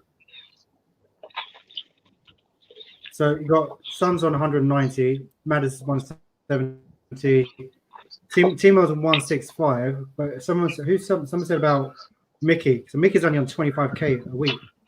No, sorry, Jesus. That's absolutely insane. The players on a lot of money. Like Lucas Bergvall was only on 15k. Jesus, man. Exactly. Yeah, that proves my point.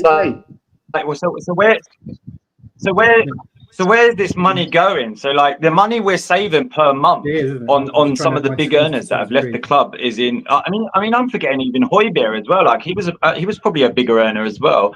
And the money we're saving alone, like this is what proves my point. We've ended up spending it on loads of players, loads of young players, and it's like a scattergun approach now. Whereas I would have preferred if we just spent top dollar on just 2 players in the summer, but those 2 players, without doubt, no one can argue in the fan base that he should not be starting. That's what I prefer to see in transfer windows. And sorry, just to go back about this. Sorry, I couldn't remember your name. Were you talking about these Spurs players have given up on Ange?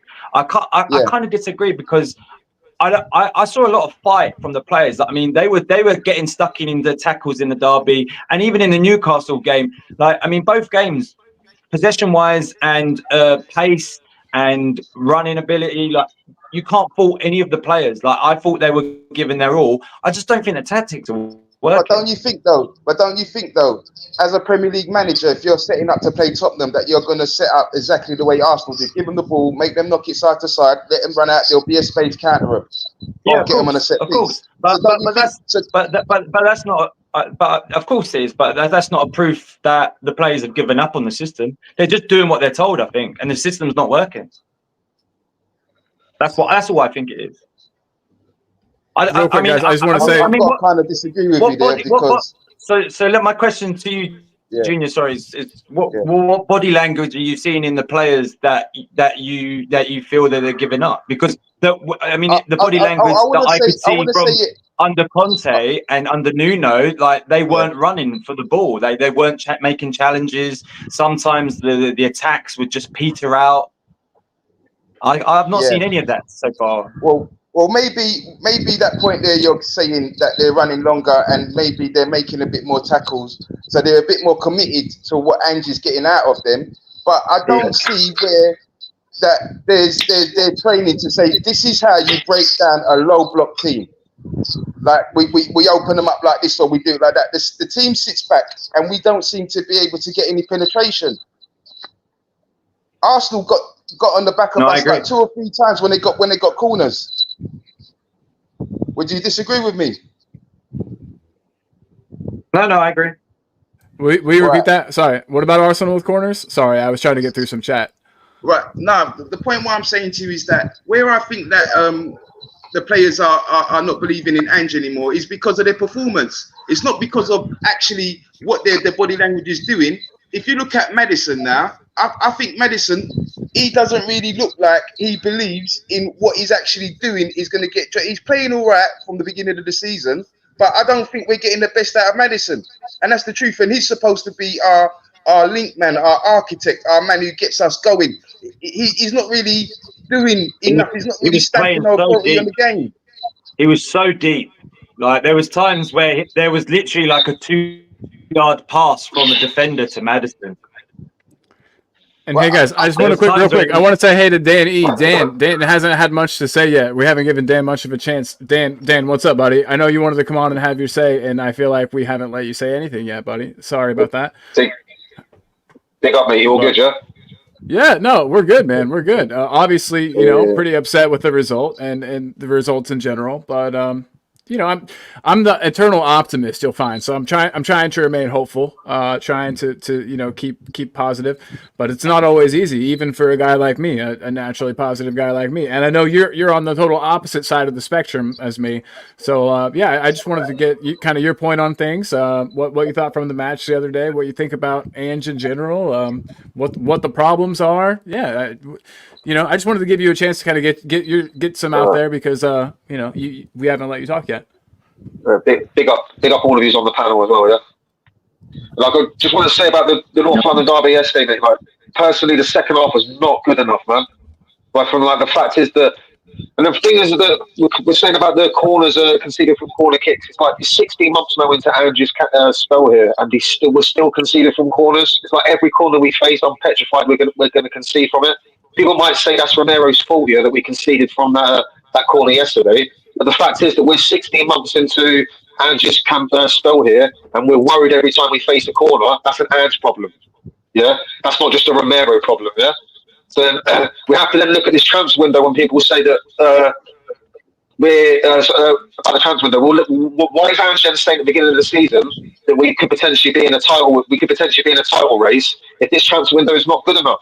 If he don't believe these players are good enough here, then why is he even giving us false statements saying that we might be in a title race or I win in my second season when he knows himself this is the worst forward line I've seen at Spurs probably the last 15 years. 20 years, yeah. We've probably got like a top 12, a bottom 12 or bottom 13 forward line, yeah. Other than Son, who let's be real, yeah, is getting towards the end of his career now. He's just relying on his clinical edge. That's the only bit of his game he's still got because he's not great as a winger at all anymore. He's just good when he's got a chance, when he's through 1-on-1 and goal. That's his best attributes now. So we can't drop him because of that. He's the only clinical player we've got in our team.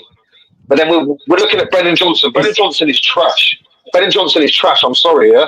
We paid £50 million for a winger who, in my eyes, is not even worth 15 million quid. We wouldn't even get that 20 million from him if we put him up for sale now. We were lucky to get that 25 million for him. Exactly, we wouldn't. And the problem is that people are saying that we should be bringing a player off the bench for the last 20 minutes of the game to impact the game when he just cost us 50 million quid. Yeah, that shows you how bad the signing was. I agree. A 50 million pound impact player. Yeah, that's quite bad.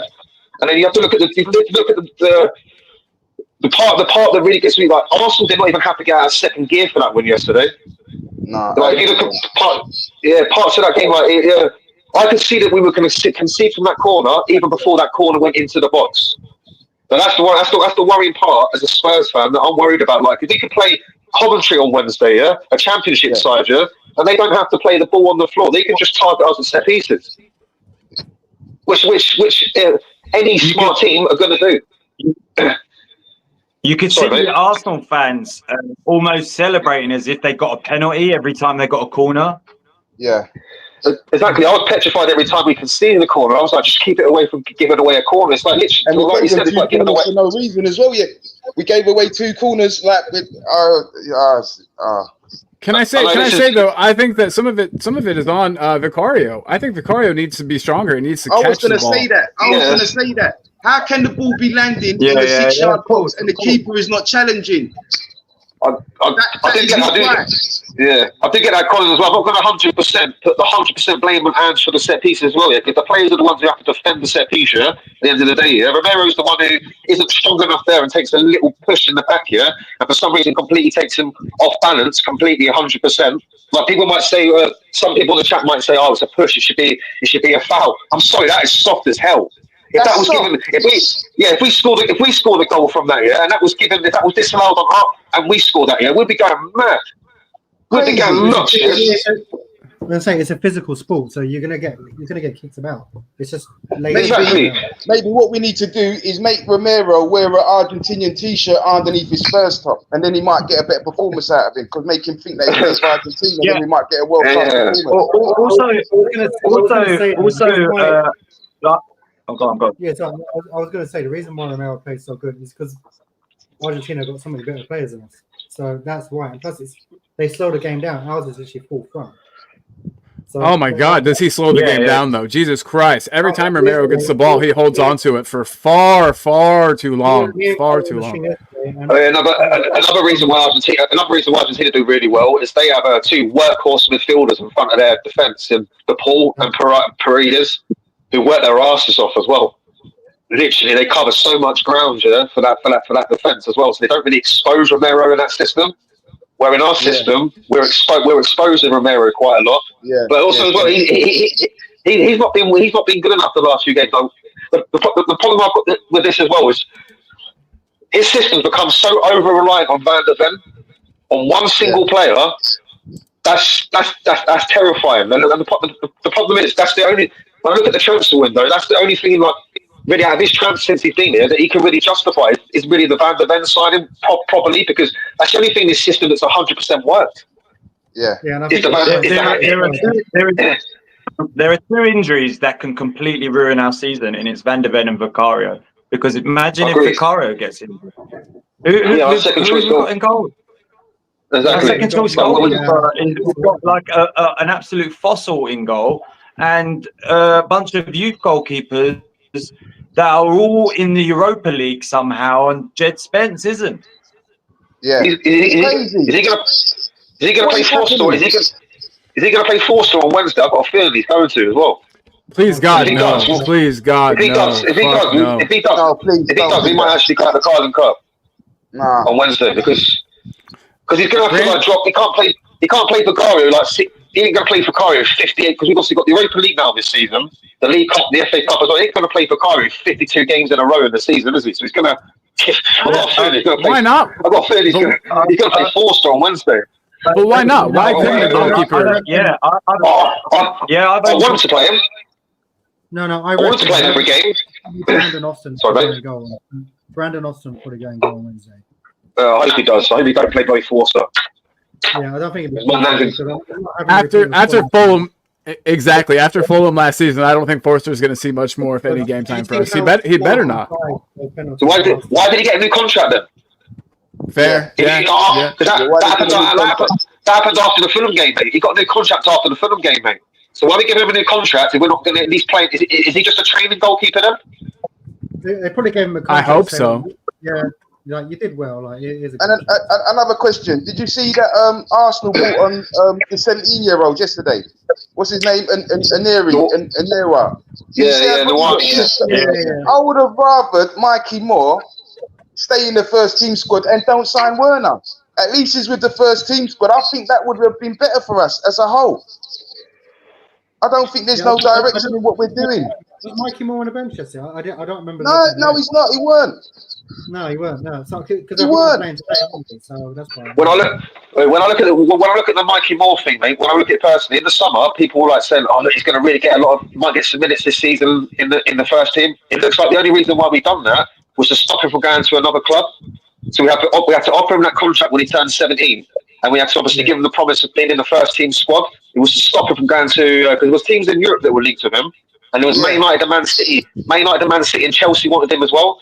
So I think it was to stop him getting tapped up by one of these clubs on a free, obviously, as well. And obviously we can't loan him out as well because of like the age restriction. So he's in sort of like a turmoil. Don't you think he should be with the first team squad then? Don't you think he should be with the first team squad? That's what I think. I don't understand. Why is he not in the first team squad He's at all? He's not even on the bench. He weren't even on the bench. He came for the youth team. So like it's like basically like we've been like said that we bought in this thing that he was going to be in the first team squad this season, and now he's just quietly put him back into the youth squad again, reserve squad again. I'll tell you something. Sorry, mate. That doesn't make no sense. For Timo Werner, like, I'd rather him get experience to be around the first team squad, trying to prepare us for a better player in the future. We're supposed to be about youth, so we're contradicting ourselves. What about Archie Gray? Why didn't Archie Gray get a run out? We paid 40 million for Archie Gray, right? He was going to Brentford. We stopped him. We bought him. We said, yeah, this is the player for the future. Rare footballing family, right? He hasn't had a sniff. What's going on? That's what I said. He hasn't touched a single minute of the pitch. He ain't touched a single minute of the pitch the last 2 games. £40 million, okay. It doesn't look good. That's all I've got to say. It don't look good. It doesn't. Sorry, can I just say in regards to a comment from David Clark, like about Romero being pushed. I mean, you're really, from what I've seen, you're really in the minority. Like you can even see as soon as the goal goes in and Gabriel goes off to celebrate. I watched Romero to see if he even protested. He barely protested. As soon as he saw the referee wasn't going to give it, he was like, "Yeah, I've been done." Like done.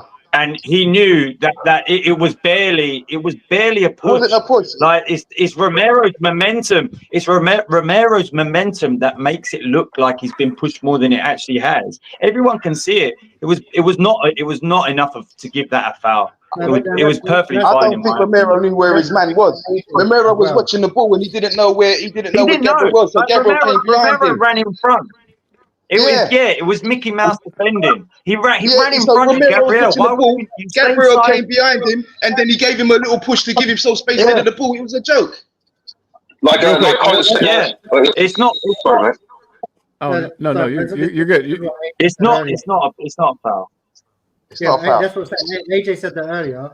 Like you play to the whistle, and if you look at you can't just protest every foul because otherwise the game will just not go ahead. AJ, you were getting ready to say something. I saw you start to talk. No, just what the guys are saying is absolutely correct. You play to the whistle, and if 2 hands in your back as a grown man, as a professional athlete, is enough to stop you from doing your job, then maybe your job shouldn't be a professional footballer. I'm sorry. Everything is so lightweight now. You go near a player, the player's only got to roll on the floor 10 times, and you're getting carded for something which 10 years ago wouldn't have even been a foul. It's so soft. It makes me sick. Romero was supposed to be our hard man. I thought he was supposed to be our tough man, our strong man, our nutter. Not at all, mate. Screws loose in his head. What happened? I don't understand it. We've effectively neutered him. I think we told him to cut the shit out and to stop getting carded. And I think in that we've hurt his game. It's sort of like we did the same thing with Dele. I know I'm really going back in time here, but remember when Dele punched the guy in the stomach in the Europa League game and got red carded? Do you guys remember that? And then after that, I can't remember who it was now. Oh, I can't remember against Genk in the Europa League, mate. It was at Wembley. Yeah, man. Romero's head has been turned. He is off to Madrid at the end of the season. Guarantee you that. I'm okay with it then. If his head's been turned, get him out. Get him out if he doesn't want to be here. He's playing like the way he's playing now. I mean, so be it. Right. So guys, sorry, man. Oh no, keep going. You said Real Madrid. What? I was about to say Real Madrid will do exactly what they do with a player every time they sign a player. They put the feeders out a year before they go for him. They tap them up a little bit, and then they go through the next summer. They've done it with Cristiano Ronaldo. They've done it with Luka Modric. They've done it with Gareth Bale. They do it with any single player they sign. They basically put an interest in for 12 months beforehand, and they'll get the player it's a plays they did head that Real Madrid is like a possible destination for them, and then 12 months later that player's at Real Madrid. So Romero will be at Real Madrid next summer, guaranteed. Yeah, I mean, look what they did with Mbappe. Look what they did with Mbappe. They got him for free in the end. How much do you think Madrid would have to pay for Romero from us? It was quoted. Daniel's going to want about 150, but I reckon he'd be going about 90. I think 90 would do it. I think 75 might do it. Am I crazy? I can get about 8. I was going to say 80. I'll say about 80 million. I'll say about 80 million to get him. Yeah. Probably for a Christian Romero type centre back in this market now, we get about 80 million quid. But the thing is, I think that's fair. The thing is, he's one player where we've got abundance of centre backs now in our team, and I think Dragusin eventually can do the same job as Romero. And by the time Dragusin becomes the number one starter in that place, if Romero was to go, then you've got your Ashley Phillips, you've got your Vuskovic, I think his name is. Vuskovic, whatever his name is. And you've got who's the youngster, the young guy as well. I think he's on loan at the moment. Dorrington. What's his name? Dorrington.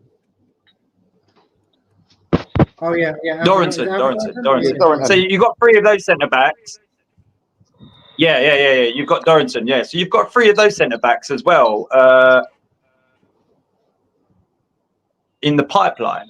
So if it was me, I would say to Levy, if I was Ange, like, look, the money we're going to get from him, I want invested into other positions, because the left back position's a worry for me. Goalkeeper's a worry for me. And obviously a number 6 is a worry as well. Big time. And these positions need to be ultimate starters. Like Udogie needs, I don't want to just say competition, because I'll be going against what I said earlier. Like, it needs to be, if you can get someone in that's even potentially better than Udogie, then do it. Because it's only going to make him a better player as well. If you can get a number 6 in, that number 6 needs to be without doubt better than any of the midfielders. Like it needs to be unquestionable. It can't be one of these, oh, he's got a lot of potential. It needs to be he needs to be there for you're looking for the next 10 years. And potentially, I don't think we operate like that nowadays. Potentially the next captain. And potentially the next captain, because I agreed earlier with the comments where you were saying about Son. I don't know who said it. Son's not. He's not captain in my opinion. No way. And I don't really agree with as well. Yeah. So guys, I'm kind of changing the subject here a little bit, and I'm sorry, but I want to. It was strikers being captain either. Yeah. Oh no. That's an awful choice in my opinion. I think having Kane as our captain was sort of hindering us for a while. A defender, or midfielder would be a much better option. But do you guys think that Arteta's decisions, like his tactics, formations, and subs, do you think they contributed to the win? Do you think that he knew how to line up against us and that he executed it well, or did he? Did they? I mean, I think most teams know that if you sit back, you soak up pressure, you're going to get at least one chance to get in behind. They got in behind a couple of times, but we were able to make the last ditch tackles. Van de Ven saved us quite a few times. Yeah, I mean, how much of this win do you think was due to Arsenal and Arteta and their setup and their play? And I mean, I think some of it has to be attributed to that. I can't all just be sportsmanship. Yeah, that's the worst Arsenal performance at our ground, and they still beat us. But is that saying something good about us? I agree, mate. I think. Sorry, mate. I agree. I literally think that's the. I think they didn't get out of gear once for that win. Yeah, they didn't even get out of second gear. And all they've had to do is target our weakness to win the match, which is a set piece. I don't even really think they have to do much for that win. That says it all. Literally, if you think about it, they had a weakened midfield. All they had to do was still they didn't really change up much. They didn't play well at all. They didn't really get out of first gear. They didn't even have to do much for that win. I'll say, obviously, you can say, yeah, you got the 1-0 win. But I'll say just because of our complete lack of toothlessness up front, when we don't even look like we're going to create a chance, even with all that possession. That's 2 games in a row now, Newcastle and Arsenal. I hate to think the amount of touches we've had in the opposition box without creating clear-cut opportunities, because the Newcastle game, it was 47. So I don't know how many was in the Arsenal game. It's simply not good enough. So obviously, it plays a part that Arteta did do something for the win, but I think it's more because of Spurs, personally, mate. I was going to say that a lot of people don't need to do their tactics against us because they know they're going to get so many chances. All they've got to do is stop scoring, literally the long ball, and it's 1-0. So, but I always thought to myself that a good team always has to have a strong defense, and then a good manager comes into the club, makes the defense sure, and then starts to build from there. It looks like Ange's doing it the wrong way around because we've never had a good defense under him. We've always conceded under him, and he doesn't seem to care because he's more of the you score 5, we score 6 type of a manager. Yeah, but we can't score at the moment though. We ain't got no clinical goal scorer, so that means that whatever philosophy he's got, it doesn't seem to be working because we can't defend. And the players seem to know that they're not going to keep a clean sheet. They played all right. The defense played all right on the weekend. I can't really say, they were vulnerable as bad as they were before, but we still felt that they were going to concede, if you get my meaning. So maybe it might improve. We've got to keep our fingers crossed that it does improve, but I'm not that hopeful on it. And I can see as regards for Brentford on the weekend, like they've got Mbumu and Wissa, and they're decent. So I'm not really looking forward to that game on the weekend. They'll cause us problems at the weekend, man. They're going to cause us problems. They will cause us problems, but I can look. It's only 4 games in, so we've got a long season ahead. So there's no point in being so negative. Even though we're Spurs fans and we buy the merch and we pay all the money for the season tickets, it is still 4 games. I think if we lose the next 2 or 3, then he's banging trouble. And I don't think. I'll be real, man. I think if he loses against Coventry on Wednesday and then we go beat Brentford on Saturday, I think on the weekend, I think he's in trouble. Because I think if we got back-to-back League Cups, at the first hurdle, that's not acceptable for a start for a team who hasn't won a trophy since 2008. And I think if we then basically go 5 games, we've only got 1 win. That's going to be our worst start to a league season. Worst start to a league season already in 8 years. So I can't imagine what it'd be like if we then don't win against Brentford. I'm sorry, it's going to be banging. It ain't going to be 3 or 4 league games. It's going to be banging trouble if we don't win the Brentford game. But Dan, can I just say though, like if that's the case, obviously there's no. What manager would you have come in? That's what I mean. We're stuck in like a catch-22 because I don't really know what we're going to do if we sack Ange. Because we're going to go back to then. We can't go back to the win now manager because we ain't going to get a win now manager. None of them are going to come. We might be able to get a Tuchel, but I can't even guarantee like a Tuchel. I was going to say Thomas Tuchel. I swear, but that looks like we're just people taking Chelsea rejects all the time, and it's just embarrassing. If Andrew was to go, I'd bring in Tuchel because he's out of work. We're not going to get Jurgen Klopp because he's done now, and obviously he's been. That's what I'm saying. Yeah, that's what I'm saying. I would go Tuchel. I'll go Tuchel as well, but obviously I can't even guarantee that's going to even bloody work, because we know what he's like with working upstairs. He fell out with Dortmund, he fell out with at Chelsea, he fell out with the PSG owners. Imagine him working with Daniel Levy as well. That's like a guaranteed thing. They won't work. It won't work. With the Tuchel one, he only fell out with the owners because he didn't believe in what they were doing. They were just buying players he didn't want.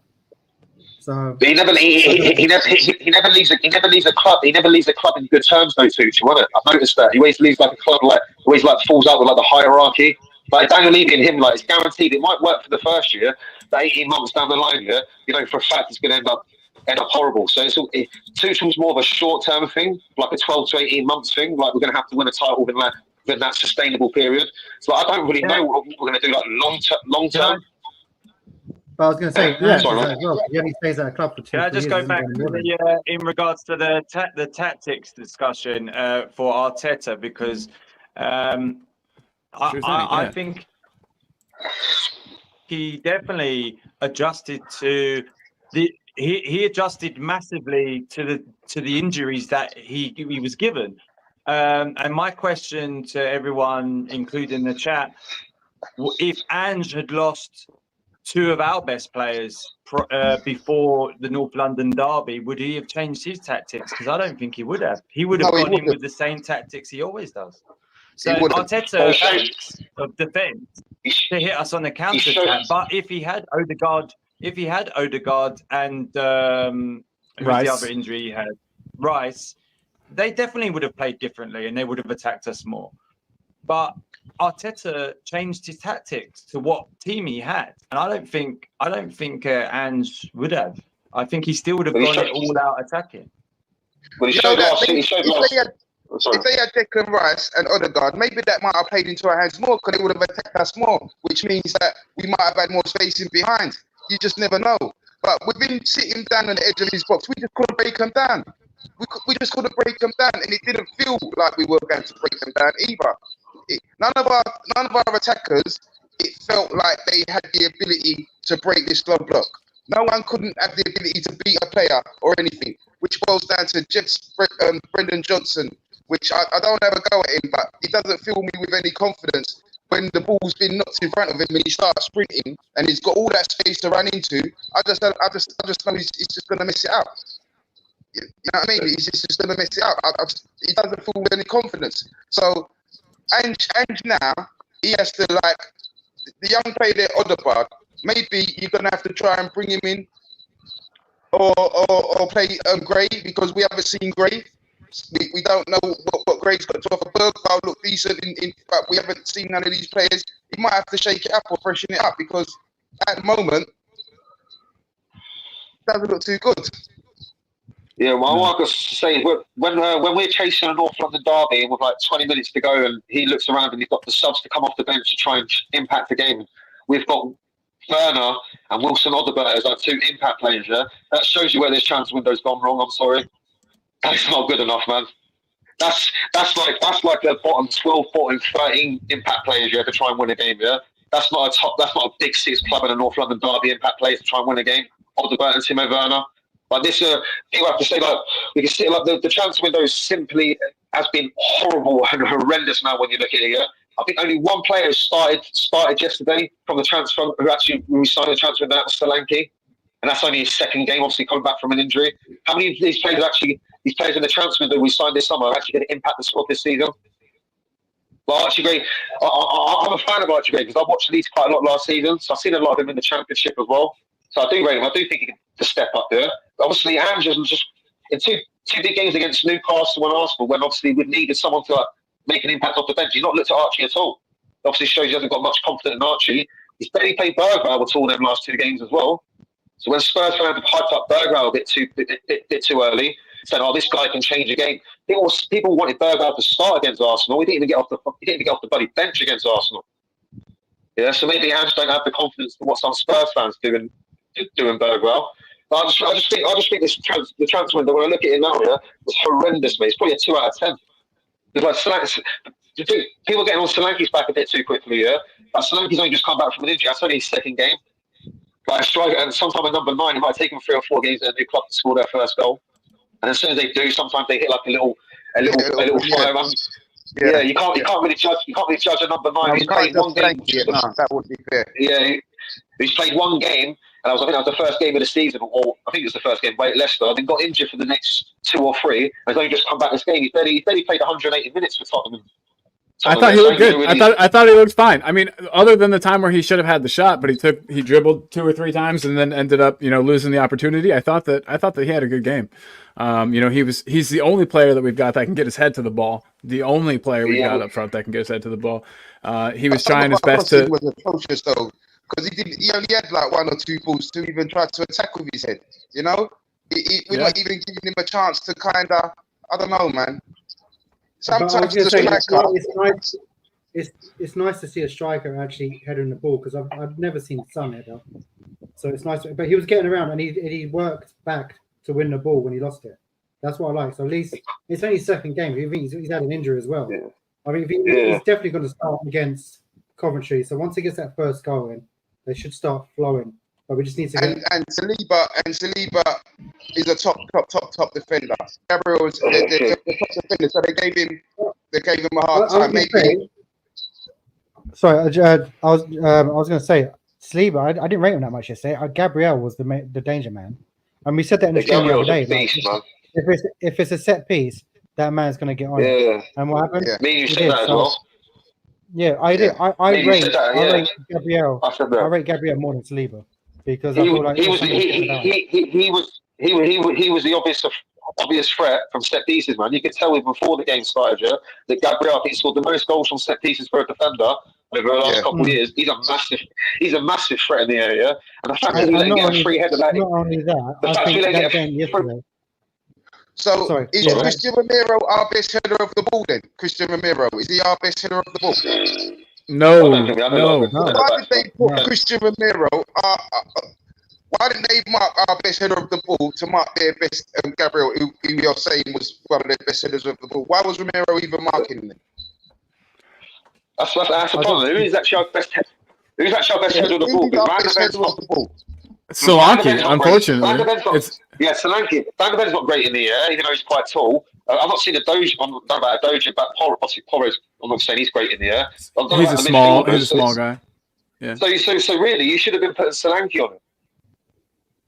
I think so. You should have been putting Solanke on him. It's easy to say that in hindsight, I guess. They used Solanke at the near post, though, didn't they? They want Solanke to guard the near post. Like that driven ball coming in. So he does that where Harry Kane used to be. Do you guys think Dragic would be better?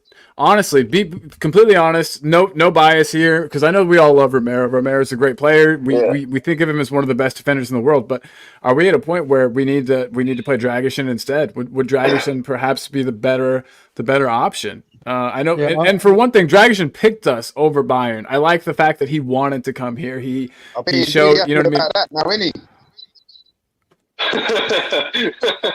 We'll never know. To be fair, though, I'm not going to say nothing bad about Dragic because I think he's a quality defender.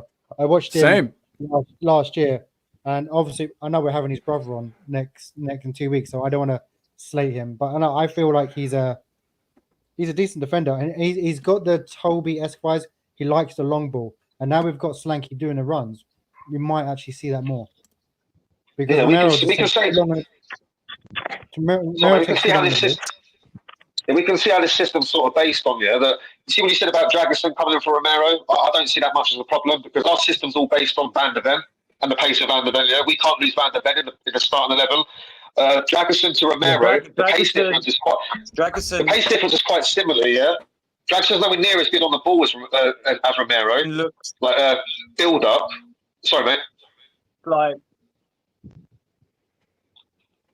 I didn't say anything. Sorry, I put my thing down. Is he having connection problems? Is that me? I don't think so. I think we're good. No, guy at the bottom. I thought he was talking Parker. I thought he was about talking. He froze. Like I said about Dragic. Like he's not as good as Romero. Like the build up. Yeah, but the pace wise, and like he's pretty similar there. So like, I think on the right side, that's more of a light for light replacement.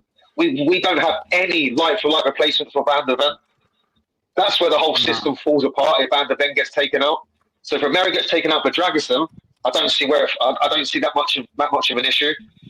I feel like the whole system gets squandered then if we lose Van. The loss to Newcastle, a lot of people were blaming Dragic because he's defending. The guy barely plays, so he should get caught up with the system. I thought he had a good game against Newcastle. Romero was a bit slow, and I'm not just going to keep going on Romero, but I do like Dragic. I think he's a quality defender. I think we've got a steal there. It's just, I reckon he's going to start all more games. 100%, and he gets rid of the ball really quickly. Romero hangs on to the ball for so long. Yesterday, he was so much because how long he was on the ball. The minute Van de Ven got it, he passed it back, got rid of it. Like Dragic, I remember against Newcastle, every time he got the ball, just whacked that field. That's what we need. Got to stop playing it back. Yeah. Also, Dragic, we talk about Romero like he's meant to be this ultra aggressive, like no nonsense centre back, but I see that more in Dragic than I see in Romero. Like when I see Dragic making a challenge, when he shoulder barges players off the ball, they go flying.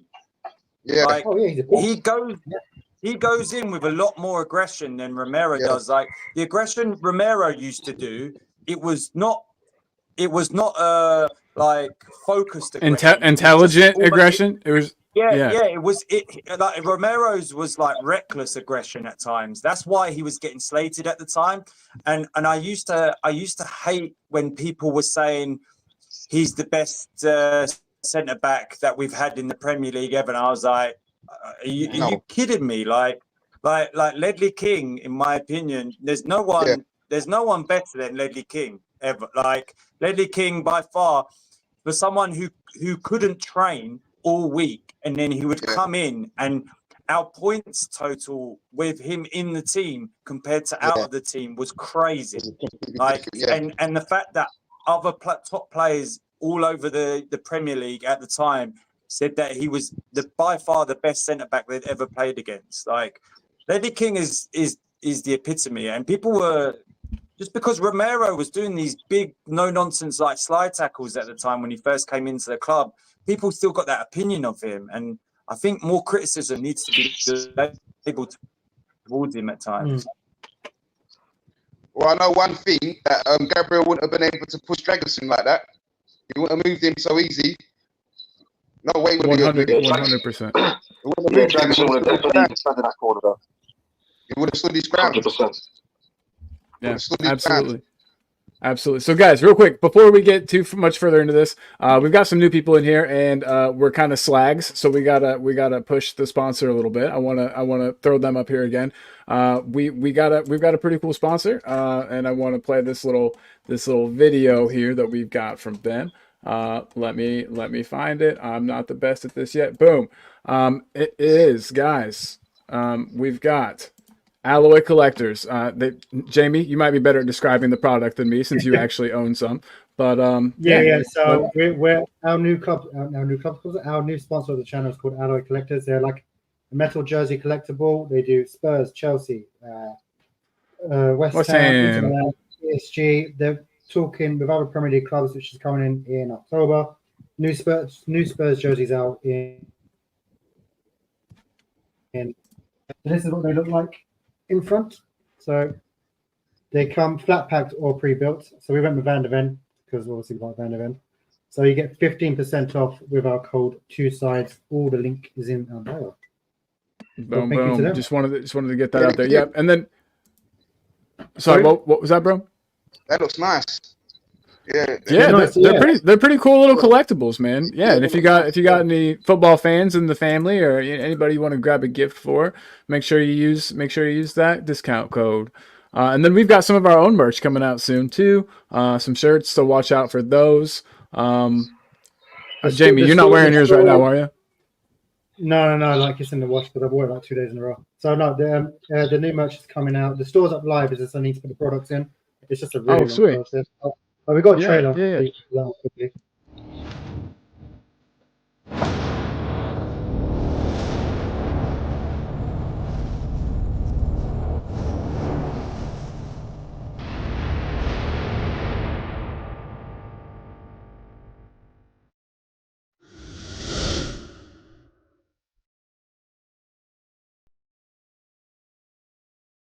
Boom, and then that's what the shirt looks like right there. And we're gonna do one for like probably the top 10 clubs we were thinking. But that is the Spurs one. So if you guys want some cool Spurs merch but don't want to give any money to Daniel Levy, all the money goes towards the channel, helping us get bigger people on. We're having Radu Dragerson's brother on, Alex, on the 30th. And so all money made from shirt sales will go towards things like that. So everybody. We're also in talks with 2 other players. One ex-Spurs player, which you guys know. I'm not going to mention his name. And in talks with Thomas Skinner, West Ham fan. Boom. So that should be some cool stuff. So thanks, man. Thank you. Yeah, we should to get that out there. And then I wanted to bring up just another point. It's really easy for us to just get stuck on one thing. And honestly, there's not – it's a lot of the same stuff to talk about. But we talked about Postecoglou's substitutions, the fact that, he didn't really have anybody to change the match.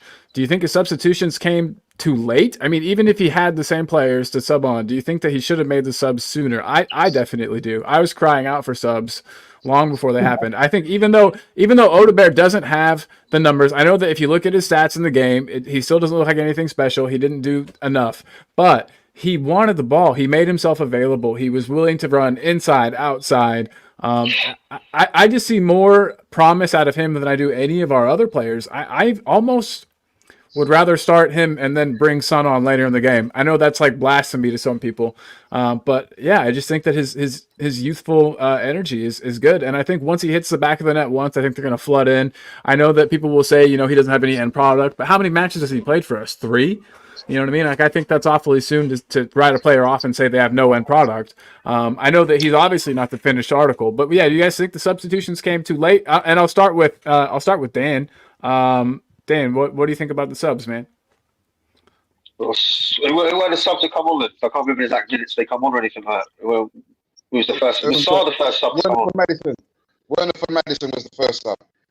Yeah, that was a weird one. I didn't understand that. So that's not a good start. I'm not going to lie when you're talking about his substitutes. Werner for Madison. That makes no sense at all, basically. It didn't make no sense. It actually got me fuming. Yeah, so Jamie and I were not happy about it either. We didn't watch it. We were more worried about that. We've got 5 bookings and someone's going to get sent off. Because I thought Ben was pretty much done. Once he gets a booking, he just keeps still goals, doesn't he? But who can he bring on? We brought Pape on. He did all right. I would have brought on Gray for Bentancur because they're saying that he's supposed to be a number 6, right? Yeah, Gray. Yeah. He's versatile. I'd play him at right back with the way that we play right back. He's versatile, Gray. He could probably play like in this system. He could probably even he's not great at left back, but he probably could still play at left back. He can play at right back. I think he play in the midfield. I know that for a fact. Yeah. So I can't see why he can't even be given a chance to maybe play or even get off the bench at all. Like Werner for Madison, that is a substitute that gets you just wondering what the hell's going on. I didn't understand it. We should be questioning that from the start. That's a very puzzling stuff, man. I don't understand that stuff at all. It had me. I was baffled because I was thinking to myself, all right, if he's taken off Werner for Madison, what shape are we going to go in then? Who's going to? How does that work out? It didn't make no sense to me in my head, And I was thinking to myself, Lucas Birdwell, I thought he was going to be the backup to Madison. So if Madison was going to come off, you would have replaced him with Birdwell. That's what I would have thought the automatic choice was, because he seems to be the most attacking-minded midfielder that plays centrally. But he brought on Timo Werner, so it's obvious that he's got high opinions of Timo Werner. This manager thinks highly of him. But he's still bringing him off the bench every day, so he's giving him minutes, yeah. So I thought he was just going to be sitting on the bench mostly. He's the one that when he needs a goal off the bench most of the time, he looks to Werner every game at least to come off the bench. So he must still rely on Werner. Yeah, that's true. I don't see what he sees. I don't see what he sees in Werner. That's a big problem. His ID's not great. Player ID's not 100% the greatest. I don't get. If anyone wants to disagree, when he getting Werner on a 6-month loan for Son, I understand that, but then bring them back for another 12 months. That's not the greatest. But we'll get back to the. Sorry, mate. No, I see you, and I think though that I think with Werner that he was expecting him to beat his man and to put in crosses for Solanke to feed off of.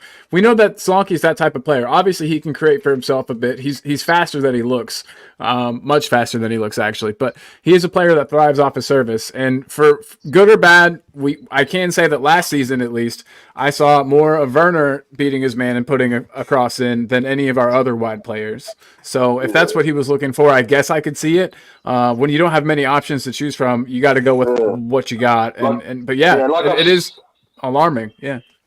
Like I said earlier to you, mate, when we're 1-0 down in North London derby and he has to look around Timo Werner and Odobert to bring on there, that's where we've had issues in the transfer market, mate. That's not acceptable. Yeah, we're supposed to be one of the big 6 clubs in the Premier League, yeah, fighting to try and get into the Champions League, fight to potentially win major trophies, yeah. And we're bringing Timo Werner and Wilson Odobert off the bench here in the North London derby to try and save our match. That's not acceptable, man. It's not acceptable. That's when you have to realise that people can say, well, Levy was the one who must have bought in there, must have okayed signed. And was the one in the press conference at the beginning of his tenure and the beginning of his spell said, I have to say on the transfers that come into this club, he was the one who gave us false pretenses, yeah, that we're going to fight for a title, yeah. When we're signing raw players like Wilson Odobert, I'm sorry, that is not acceptable, man. Yeah. So would you have rather him said? Would you rather have him said that we're not going to win anything and be prepared for a shit season? I'm not saying that, mate. I'm not saying that. I'm not saying that, man. I'm just saying, yeah. Don't come out with like the arrogant comment yesterday, like I'm winning my second season. Yeah, that's not put down a fucking. Oh, sorry, mate. Sorry about that. That's going to put down more pressure now on you, yeah, because now you're getting very arrogant now, yeah. And the players, pressure on the players. Yeah, it's putting even more pressure on players here that surely Ants must see, yeah, are not good enough.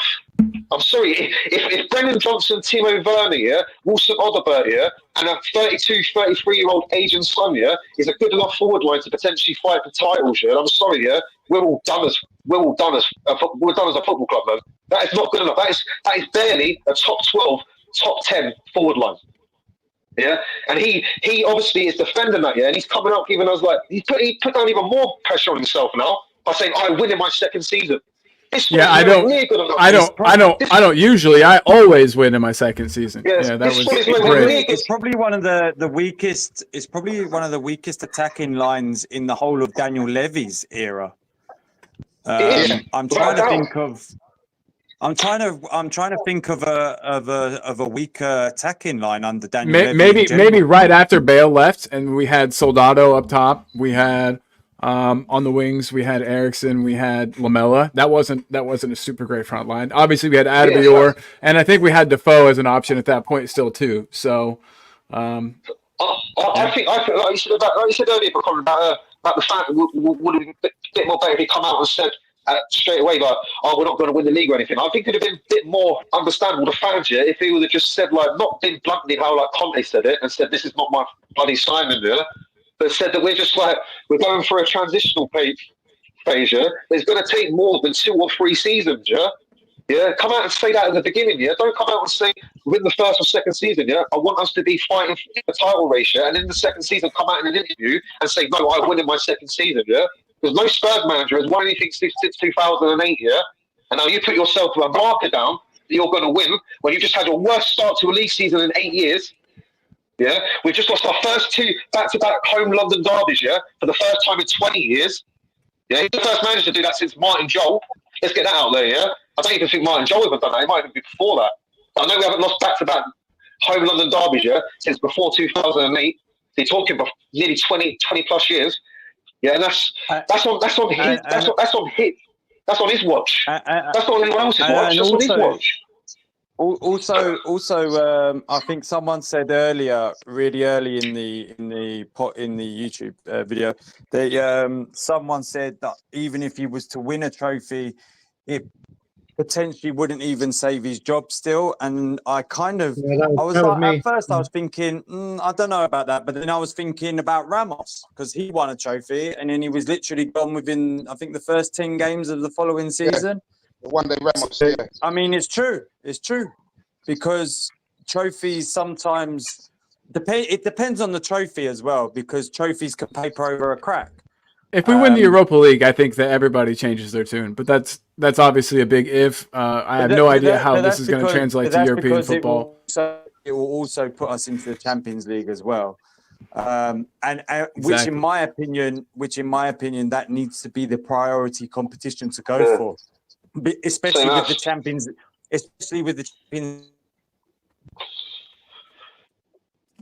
So it's like you need to go all out for that. I think at the moment, we should be trying to concentrate on gaining as much points as possible, because I think this season is going to be quite a rough one for us, to tell you the truth. I think points are going to be quite hard to come by. I mean, it's looking like a season where it's going to be struggle to get into the top 8 sort of season, mate. The way this points total, the way the season's looking like, mate, yeah. Well, it's like it might end up being a Europa Conference League sort of season again, finishing 8th place, 7th place. The way it's going, like you said, we have to start getting points on the board. But I honestly think, like he said, Parker might have said, Europa League has to be our main goal this season, yeah? Because I can't see a clear path for us to get into the top 4. The Europa League, there's not a lot of great teams in the Europa League, personally. And the format does suit like a big club in Europa League now, when none of the Champions League teams drop into Europa League anymore. But I just don't feel like domestically or in the league, I don't feel like we've got any chance with him not willing to adapt at all to his system in certain matches, yeah. And then when I look around at our bench, and our bench is barely even good enough, Like West Ham had a much more better chance with them. They might be struggling for points at the moment, yeah. But they've still got players that can come off their bench and change the game, yeah. I'd rather Odobert is raw, yeah, but I would definitely rather have a Somerville to come off the bench and change the game for us, yeah, than an Odobert. No disrespect to Odobert. That's £25 million. West Ham signed Somerville for £25 million, yeah. We signed Odobert for the same amount, yeah. Somerville is a much more of a here now player, yeah, than what Odobert is. Odobert might have played in the Premier League, yeah, for Burnley, yeah, but only played, what was it, like 21 games or something like that, and scored 3 goals out, yeah. Before that, he was at Troyes. Yeah, Somerville played in the Premier League for Leeds, still scored away at Anfield, yeah, and still scored about 20 odd goals in the Championship last season. Yeah, he's would have been a much more better player to come off the bench, yeah, for us, yeah, than what Odobert is. That's what you have to realise. Look at the transfer number, like 25 million for Odobert, 25 million for Somerville. Which one is more smart? That's why I look at. I just think obviously then you've got to say 47.5 million for Brendan Johnson or 40 million for Kudus. It's the same scenario again. Oh, it's mad. I know it's mad, mate. I know it's mad. Who would you rather, 40 million for Kudus or 47.5 million for Brendan Johnson? Which one would you? I will tell you, I think most Spurs fans were not excited about the Brendan Johnson signing. I don't think anybody, when that happened, thought, "Hey, this is a great idea." Colin, I was a little excited because I thought, you played quite good for Forest. So I'm not gonna. I've seen a bit in the Championship. I've seen a bit in the Championship as well. I thought he'd done all right that first season of Forest. I thought he was going to be a bit much better than this, man. I'm not going to lie. His confidence is clearly shown. I thought because his dad was an actual pro, that he would have actually knows how to play football. Because if you're a professional footballer, you're teaching your son football from in his nappies, isn't he? You know what I mean? Think about it. About that. He looks scared every time he's on the pitch. Like that. Real quick. He doesn't even look scared. He looks like he's in pain. There's something, I don't know. Yes, and then he deleted his Instagram yesterday, which I'm sure he was getting so much abuse. So like, I can't blame a guy for doing that. I'm sure he'll put it back up. He was just probably pissed off at himself, pissed off at the situation. I just want to ask a question 1 second, mate. Yeah, have you ever seen a player in football, yeah, with so much pace, yeah, not know how to use his pace properly in football? I'm struggling. I'm struggling to work out a player, but this Brendan Johnson's got to be up there. As a fast player, yeah. I think, you know what? To tell you the truth, I think it's a confidence thing with him. If he gets his confidence back, I think his performance probably would improve by 10 to 15%. I just think he's just not really confident at the moment, which boils down to the actual team, which boils down to the coaching, which boils down to the players trying to help him out of a difficult situation, which is your captain. Your captain's quiet. Your captain's not really encouraging you. The captain's more interested in huddles and the fans and clapping the fans. There's no nasty grip there to change the tide. Sometimes you got to have leadership qualities in more than being nice or in more than uniting the 11 players together. Oh, we're all together, boys. Let's all try and win this together. Nah, sometimes you need to have that little bit of, let me show you how to go and do it. And this is what you're doing. Get and come on. But that's what Sonny should be doing. Yeah. Well, it's definitely a confidence issue because I think he's been found out now because at Forest he had other players around him, different formation. Tottenham, everyone's watching you. And under a new system of Ange, and obviously Ange coming into the Premier League, you're going to be caught out. And I think it's a massive confidence thing. He looks like he wants to cry every time he comes on the pitch. It really does. I don't agree. I don't agree with people looking into him. So, me neither. No, me neither. And I think that it's not going to do anything to help him. I understand the frustration from fans, and I understand, but I'm never the type that's going to get on somebody's Instagram or Twitter and say like, "Fuck you, you suck, get out of my club." That's just not my jam. But everybody's got the right to do whatever they want. But real quick, guys, back to the game. This is something I meant to talk about before. Sorry. Yeah. What were you saying, Jamie? People will like slag him off, but the minute they see him, they're like, "Oh, can I have a picture?" So it's just like, be consistent. Yeah. But guys, I just wanted to throw out this. Do you guys remember this moment? Hold on, let me get my my comment out of the way here. And the banner. Sorry, I'm not doing too great today, but look at this. So what the hell did you guys think about this moment? I know it was a small moment in a long match. Just one small moment, but what the fuck is going on here? Why is Arteta picking up the ball off the line? The ball that's not even out of play yet. What So what let me goes on start here? Did he get booked because for that? this is the problem, is that they all got told last season for this season, you can't have your assistant with you. You got to be one up, one down. Your manager's got to be in the box. He does what he wants, and no one says anything. Like he's literally on the line, stops it. He done it. Look at Højbjerg last year when we played a friendly against him. I think it was last year. He slide tackled, and Arteta's in his face. Arteta's on the line. Nothing gets said because it's Arsenal. Pisses me off. Yeah, I'm just saying something should have happened here. I don't know. I honestly don't even know what the precedent is for something like this because I haven't ever seen it happen before. I guess a ball back for Spurs and then a card for Arteta He's maybe. supposed to get a yellow card for that. The ball's not out of play yet. He didn't get nothing. And then Ange is like, what the hell's going on? The referee ruined the game yesterday completely. And another thing as well, what do you think of that timber tackle yesterday? What do you think? What's your opinion on the timber tackle? Which tackle? One? The timber, the left back when he went over the top of the ball. Yeah, that one there. Yeah. What do you think of that? Look at that. That's an ankle breaker, bro. That's bad. When I first saw it, I thought, oh, it's a red.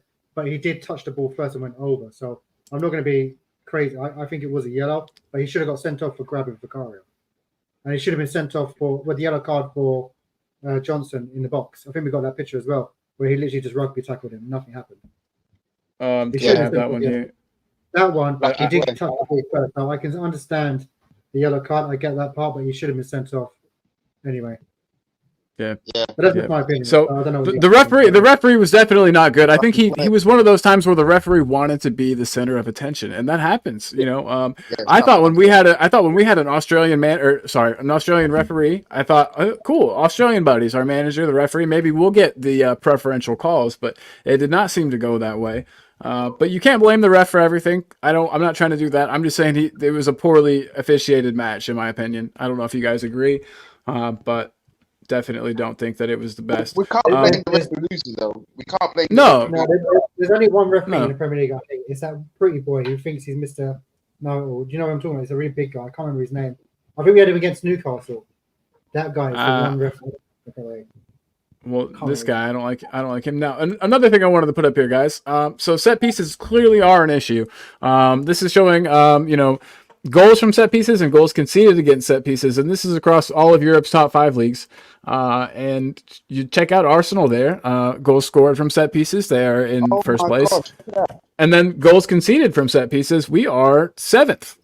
7th from the top. So there is an issue there that needs to be sorted out. We were talking about how Van de Ven can't seem to head the ball to save his life, even though he's a tall fella. Somebody put in the chat, and it was a very, very good comment, that when Romero's got time to get a run on, get a running jump, he can get a header. But if he's jumping straight from the ground, he doesn't have much of a leap on him. And I don't know what the answer is here. We said zonal marking wasn't working, so now it seems like we've gone to like a man marking system. But now that doesn't seem to be working either. I don't know. What the answer is here. Is it Vicario needing to be more strong? Because even when Vicario punches the ball, he doesn't punch it far enough. He punches it back into play, back at an attacker into a dangerous area. So I don't know what the answer is there. I mean, there are fundamental problems. I don't think that they're unfixable. I don't think that this system is.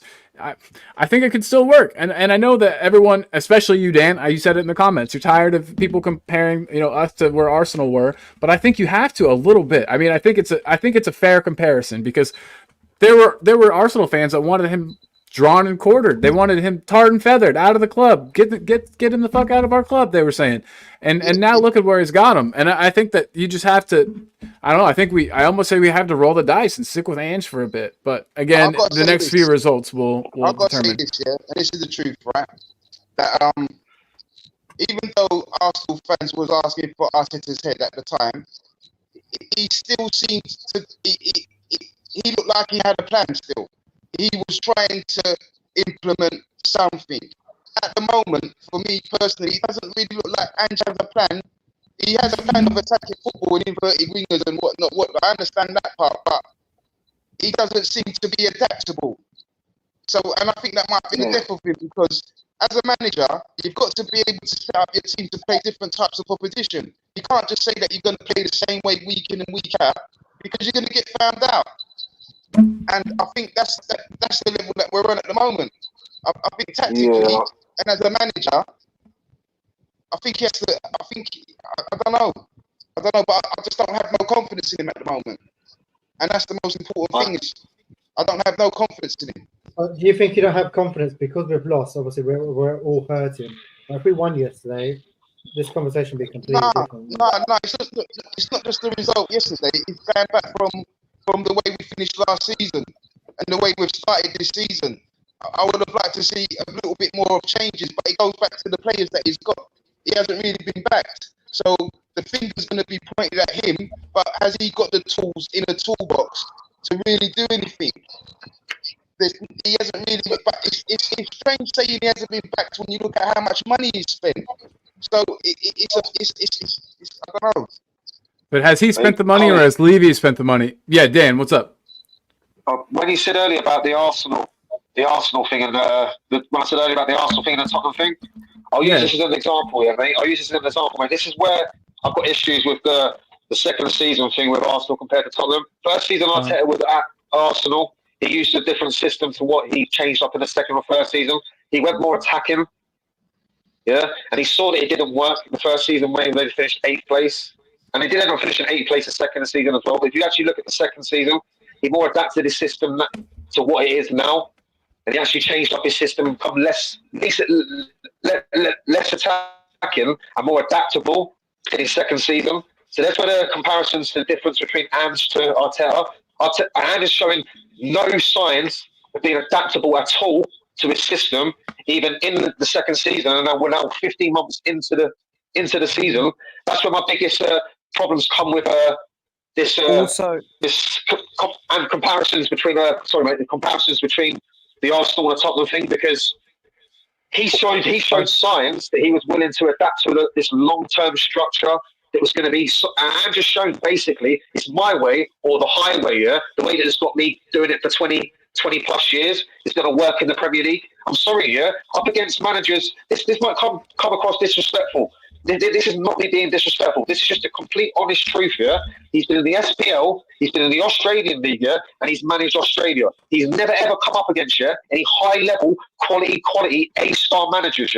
Like he's coming up in the Premier League, in like Klopp, Pep, and even Arteta now is getting to a good level, and there's some other decent managers like that. You have to adapt your system to in-game situations, to get results. You can think long-term, the system is what the system I want to play that football, but sometimes in a 90-minute match, in the Premier League, you have to adapt your system to get results against the better managers. You cannot just keep playing my way or the highway, and expect to keep getting 3 points and not get exposed. That's where he's getting exposed right now, is this stubbornness, to not willing to adapt in the best league in the world, when it comes to managers.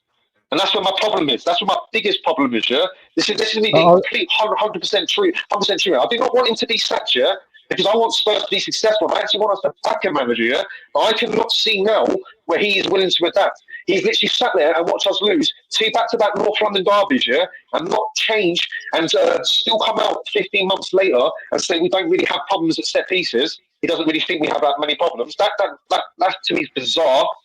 We've sat there and watched 2 years in a row Havertz have a free header at our ground and score from a corner. We sat there and watched Gabriel have a free header and score from a corner. That wasn't Romero's fault last season, was it?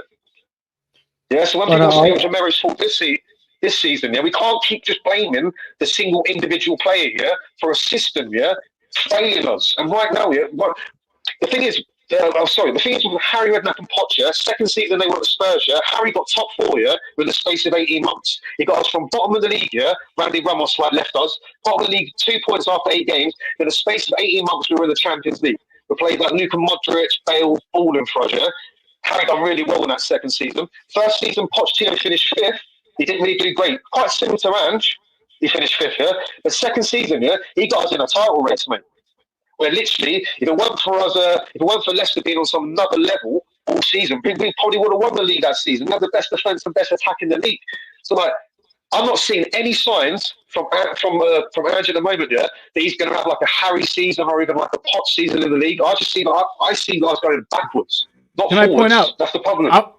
I get your point. No, you're good. You're good. Don't apologize. Sorry, I love hearing other people's opinions. No, that's going like a little 2 minute little rant there. Not proper rant at Ange, but that's just how I feel about the club right now. Like this.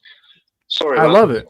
No apologies. Please don't apologize. You're good. And I just want to say, I think that Poch got a little bit lucky. Poch inherited a lot of that squad. I know that he did put players in positions to succeed. We did have a great defense. Kyle Walker, Vertonghen, Toby, and I know that he brought Toby with him. I know he had so Walker, Rose. I mean that defense was amazing.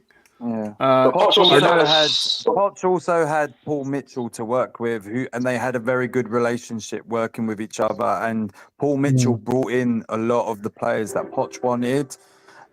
Also, just to go back when you was talking about the comparisons of Arteta and Ange and the anger at Arteta, a lot of the fans in Arsenal were angry and wanted Arteta out because this was his first ever managing position.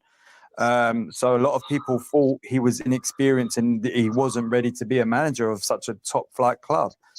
Ange has been a manager for 20 years now.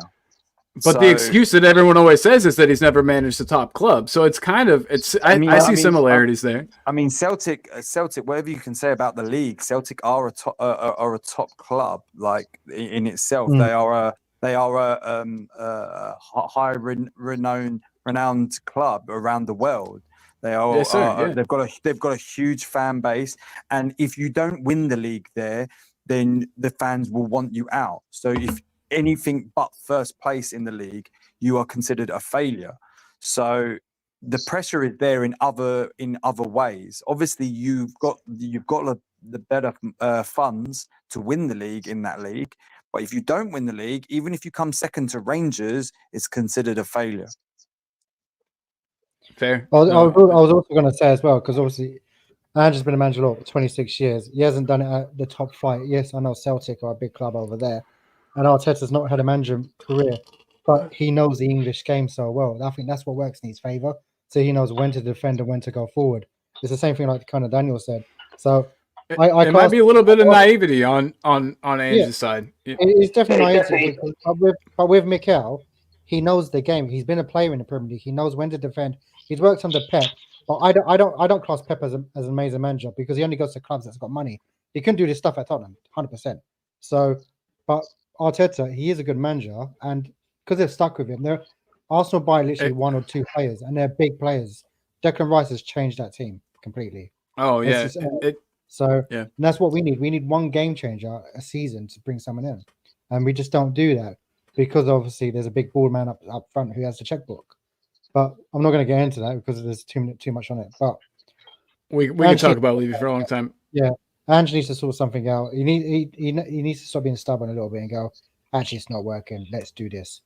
But he won't. Let's drop the line back 10 yards. Let's drop the defensive line back 10 yards. Let's. Like you said, there's nothing wrong with just sometimes admitting I just have to drop it back a bit back. Yeah, the line. Yeah, like you don't have to be this complete stubbornness. Yeah, to just be like this. Suicidal football at times, yeah. Just be like so persistent to stay with it because sometimes you just have like this is the Premier League. I respect what he's done elsewhere, yeah. But if you look at the Scottish Premier League, who is he coming up against the Scottish Premier League for managers wise? I can't even think like who the Rangers manager was at the time. I honestly don't know who it was. Was it Gerrard around the time? I think it might have been Gerrard. Steven Gerrard won the trophy there, yeah. Come on, man. Come on. Let's be honest, man. Up against Steven Gerrard, yeah, like it'd be very hard to not win a league title, yeah. When that's the only manager you're coming up against, no disrespect. So let's disrespect Steven Gerrard. Also, I mean, when Ange was, I remember being on Alan's YouTube at the time when big up Alan, the mustard wall. Yeah, greatly missed. I wish. Hopefully he'll come back and start it again. But I remember having discussions about Ange, and my major concern for me was obviously whenever he came up against quality opposition in the Champions League, he was still going in with the same tactics, and Celtic went out with a whimper in the group stages. Like They didn't, and some fans were saying, "Oh, but did you see the games they played against Real Madrid? They gave them a good game." I went, the two games they lost, yeah. I mean, at the end of the day, they still lost them. Yeah, so that's I'm hearing the same story basically. The story is repeating itself, and it's like, okay, we can give the top teams a good game, but at the end of the day, we're still losing these games. So I think our biggest problem is our finishing. I think that if we'd finished any of those chances, had Solanke taken his chance, had Werner not been offside in a position, God, I was so pissed off when Werner deflected that ball while it was offside. That was going in, that was sneaking in the bottom corner, and you know it. You can't convince me otherwise. So I mean, I think it was as well. To be honest, I genuinely, I was in the pub watching that game, and I actually said, this guy is actually costing us goals now. Like, I actually thought that was going in myself. Like, yeah, I was so annoyed. Yeah, and so sorry, go ahead. Sorry, no. I'm 50-50, Oh, you buddy.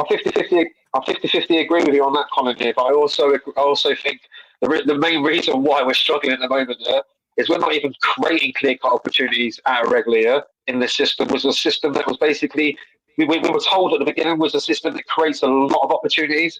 And the Newcastle game is a perfect example. With 47 touches in the opposition box here, I think we had 1 or 2 clear-cut opportunities. That shows you, and we're not even creating a lot of clear-cut opportunities. A lot of these chances are some of them are hard chances as well. But I think a biggest problem as well, we're completely relying on an out of form Maddison at the moment. It's clearly out of form. I'm one of his biggest fans. I rated Maddison for years, but he is clearly out of form. And right now he's offering nothing to us on the pitch here. He looks lost. So when we've lost our most creative spark on the pitch is not even doing the creative part of the element of the game here. We've got serious problems. That's why I say shift him over to the left. Give him some more room to operate in. But no, with the James Maddison though, do you think he actually buys into Ange's project, or he's just saying that for PR?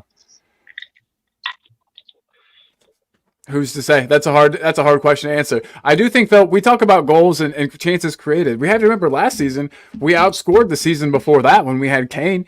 You know what I mean? We got more goals last season than we did the season prior with Kane in the team. So I mean, it's not like, and I guess I would say what's changed from last season into this season, and everyone can say he's been found out, but he's been managing the same way for 2 decades practically. You know, so if you're just not finding him out, I don't know.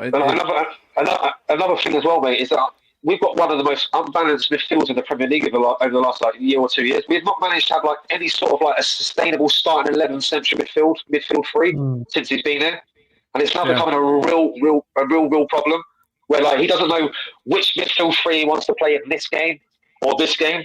It's now becoming he obviously knows his back. He knows his back four pretty much. That's settled. He knows his back five. Obviously, goalkeeper, the back four. That's going to stay the same every game here. But he doesn't know which ones are going to make the. He doesn't. The midfield three here is becoming a real issue in this team. The unbalance of it, not knowing any sustainable consistency here, and knowing the three that he wants to go with. This is the Premier League as well. If you don't know the midfield three you want to consistently go with here, that's where you're going to get unstuck for a start. And he's becoming known to we're 15 months into his spell now. We're still debating now who's he playing the three, who's he playing the three. We should know which three he's going to play. That's the problem. That's the problem now.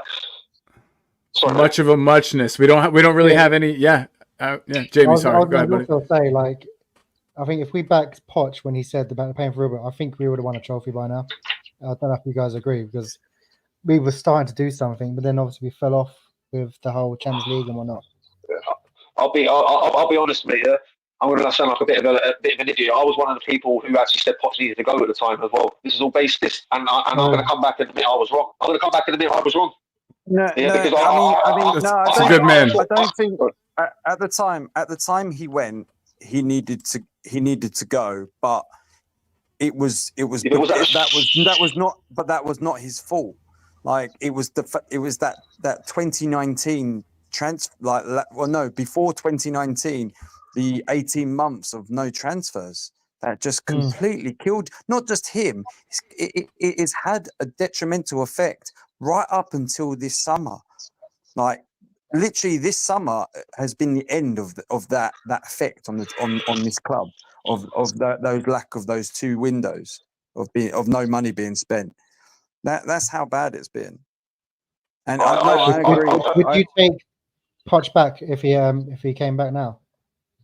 But he's I would. American now, so we I would. can't get him now. I'm saying, like, if he wasn't American, if he was still unemployed, like, you'd Look at Colin's look at Colin's face. Look at Colin's face. I just said he's American now. I just see his eyes light up, mate. He's like, we I got smiled. touch. I know. I'm happy about it. I am truly happy about it. USA 2026, yeah. Don't take my manager. He's gonna do good things. He'll do good things with the US team. Yeah. Obviously, the main reason was Donna Cullen. So like Donna Cullen, and Potts didn't get on. Like they just Really, I hadn't heard that. Donna Cullen. I mean, yeah, she was the main stumbling block. Like I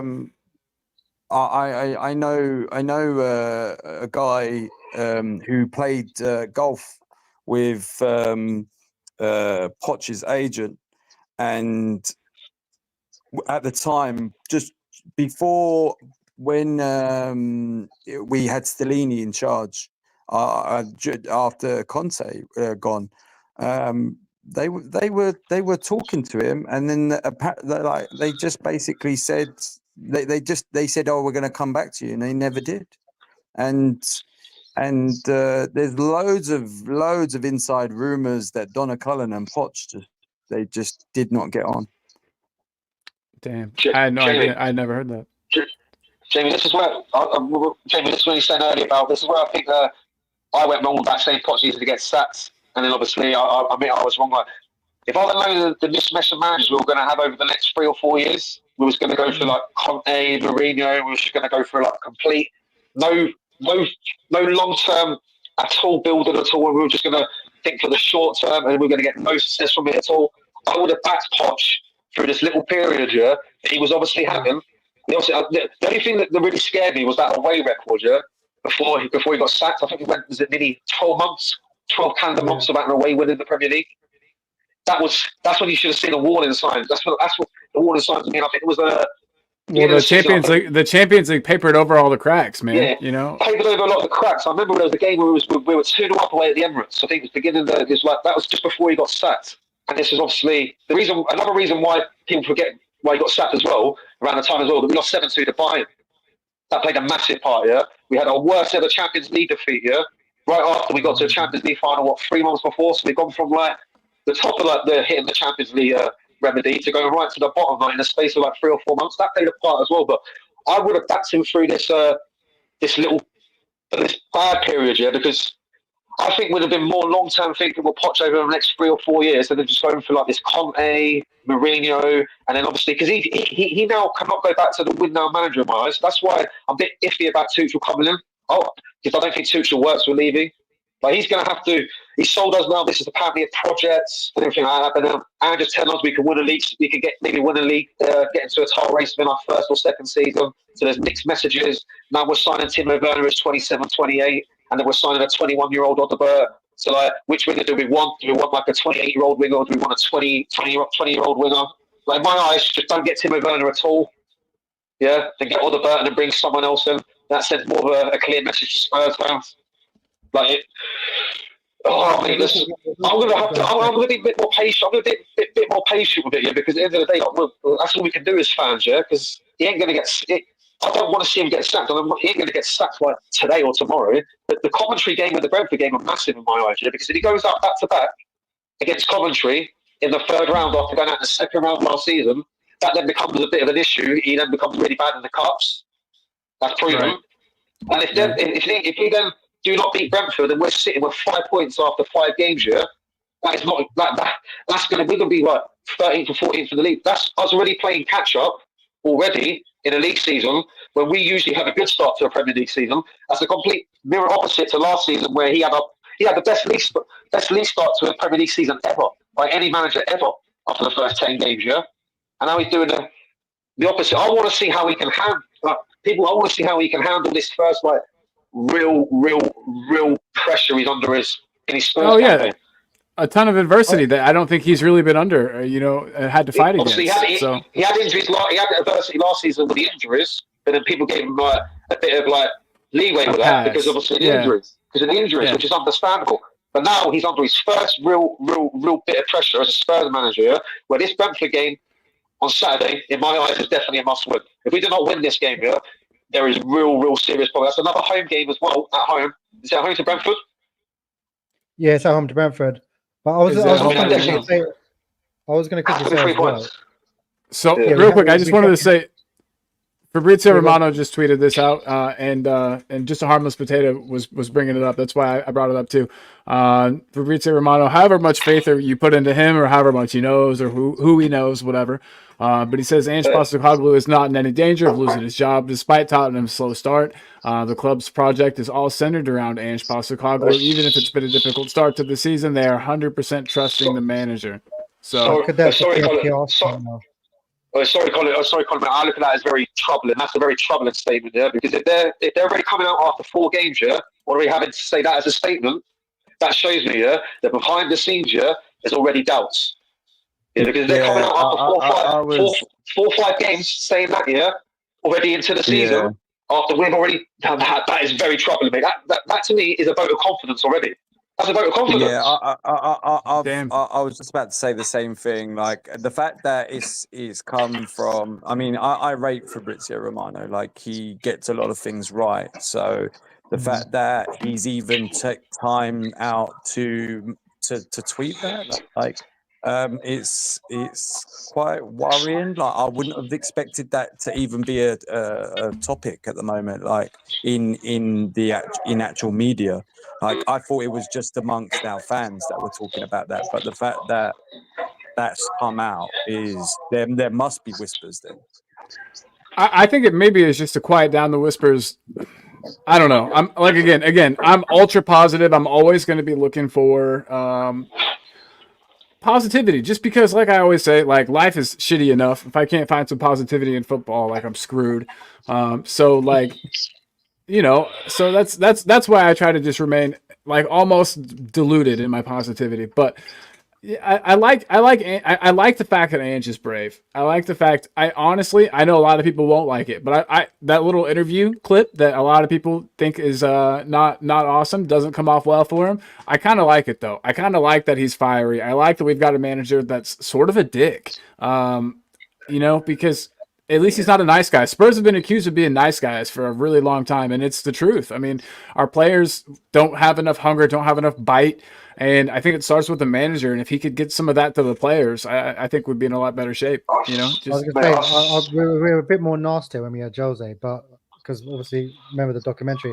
I was just going to go back to the Poch thing quickly. I think the reason why Poch went as well, they knew the documentary was coming out, and they thought we need a big person to do it. And Jose was available. That sucks. So I think that's shitty. I think it's a PR thing for me. Just to get back on what I said, Connie, just to get back on that little last statement, I'll be real with you, mate. That sends a lot of red flags for me, mate. That statement from Romano, because that says to me that obviously. Do they watch YouTube and do they watch obviously fans going mad about the Ange situation, or they listen? Because apparently inside the stadium, a lot of the fans are apparently backing Ange. So really, they shouldn't have to come out and say that statement after 4 games. Yeah, the fact is that gets me. Are people getting on Romano's case on like his Twitter asking him like, is Postecoglou under pressure? And then Romano's gone to the club himself and asked about Postecoglou, or has Romano been fed this information from inside the club here that Postecoglou is safe after 4 games, which is, in my eyes, that's a vote of confidence. When I just said this Coventry game on Wednesday and this Brentford game are 2 must-win games, and he's getting the dreaded vote. He's getting the vote of confidence on the Monday, 2 days before the first of these games. That, in my eyes, shows that these games are even more must-win. Because by Sunday, these statements might be a very lot different. About how we believe in this long-term structure when we're sitting 14th or 15th in the Premier League. So, like, in my eyes, I would have rather the club been a bit more. Like, I know one person's going to be happy, but he missed the box office. He's been talking about this for probably about a year. He wants to see the club come out and say, "Bloody, we're backing our manager and everything like that." And he wants to see if the club. He wanted the club to say, "We're going to back our manager for our first bad spell." So he's finally got his statement. So now he's going to have to completely change his approach about Ange, because he said, "I'll wait to see the club come out and back Ange first. And when they come out and say they're backing Ange, then I'll probably believe in it." Well, they've come out and said they're backing Ange now, so he's going to have to completely change his whole YouTube channel. Only joking.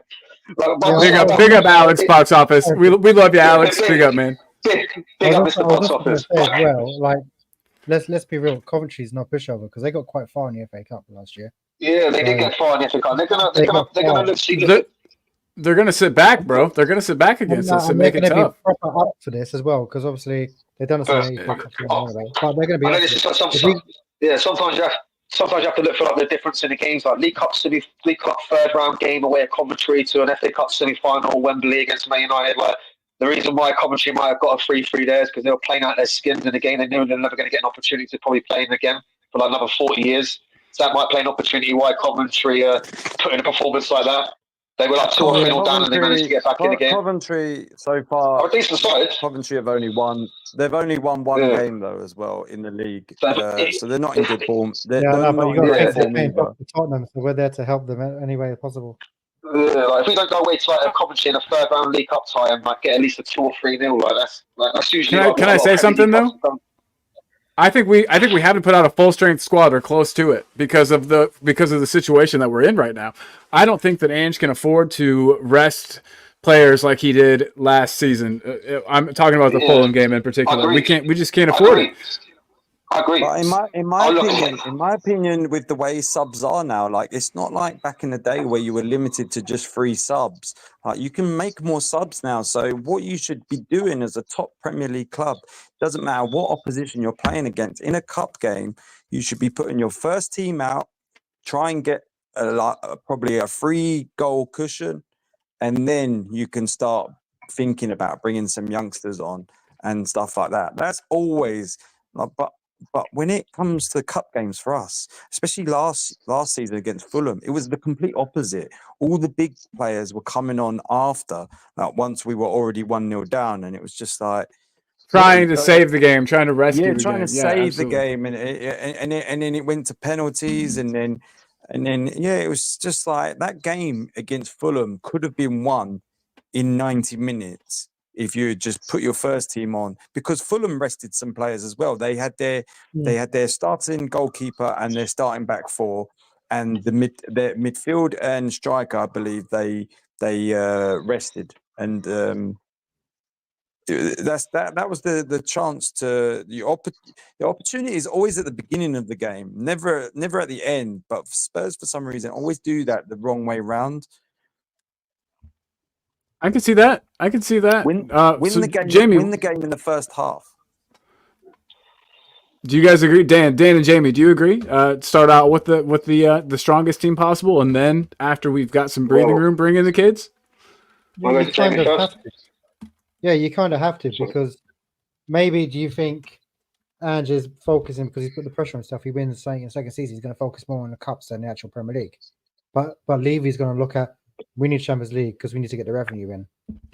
So I don't know. We need to go out. If you're going to be serious, if you want to save your job, you need to put a full squad out. Because if he loses against Coventry, and we don't get a result against Brentford, we've got Man United away next after that.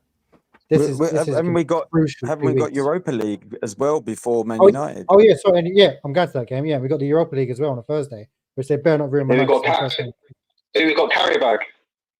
We got Carrybag. Yeah, Carrybag. We've played them before. If we don't win that at home, guys, I just wanted to throw up here too. There is the link right there if you would like to become a channel member. We are obviously doing Spurs today. A lot of Spurs content is going to come from here, but Jamie and I are also trying to cover other Premier League teams. Just around the league and get some content out there for fans of other teams. So if you'd like to become a member, there is the link to do so. We're going to try to get some kind of exclusive members only content out, have some members call-in shows, things like that. A lot like today, but so if anybody's interested in that, there is the link to do so. I will leave that up for a while, and I'll try to get it pinned in the chat too in case anybody's interested. So guys, I've probably got about 20 more minutes before I got to go and get ready for work. You asked me about the subs, about the game against in the League Cup, about if I'll change it. I didn't answer us. I was a little bit of a hypocrite, mate, if I didn't say you have to put out your strongest team, because last season I went mental about what you done against Fulham, and now we're in a situation now where this is even more of a must-win game than the Fulham game last season, because this was like early into his spell, so you can sort of like, you don't want to sacrifice the cup game, but you can sort of understand him. Maybe want to see the squad a bit more. But now he's 15 months into a spell. Now we went out last season in the League Cup, first hurdle, second round. This is the first hurdle now because we've obviously come in later because obviously we're in Europa League this year, so obviously we're coming in around later. But he has to put out his strongest squad in my eyes, because this Coventry game, if he loses the Coventry game and he wins the Brentford game, all right, he might have won the league game, but then we're already out of the cup by September again, and it's already basically the FA Cup or the Europa League or bust again. Because we're winning the Premier League, no chance, and the FA Cup, that's you never know if you win the FA Cup on that day, but our record in the FA Cup since '91 has been horrendous. We've lost the most FA Cup semi-finals since that day. No team's lost more than us. So the amount of times we could have been in the final, we've not got there. So, like I said, the dreaded vote of confidence in my eyes has just been put out now by Romano. He's obviously been put out feeders by the club, or he spoke to the club himself. Someone's obviously told Romano that, or Romano's gone to the club and asked for that. So in my eyes, if that's getting put out as a statement, that's obviously saying this in the air now, that obviously he must be under some sort of pressure, because why the hell is Spurs even coming out even to put the statement out about it if he's not?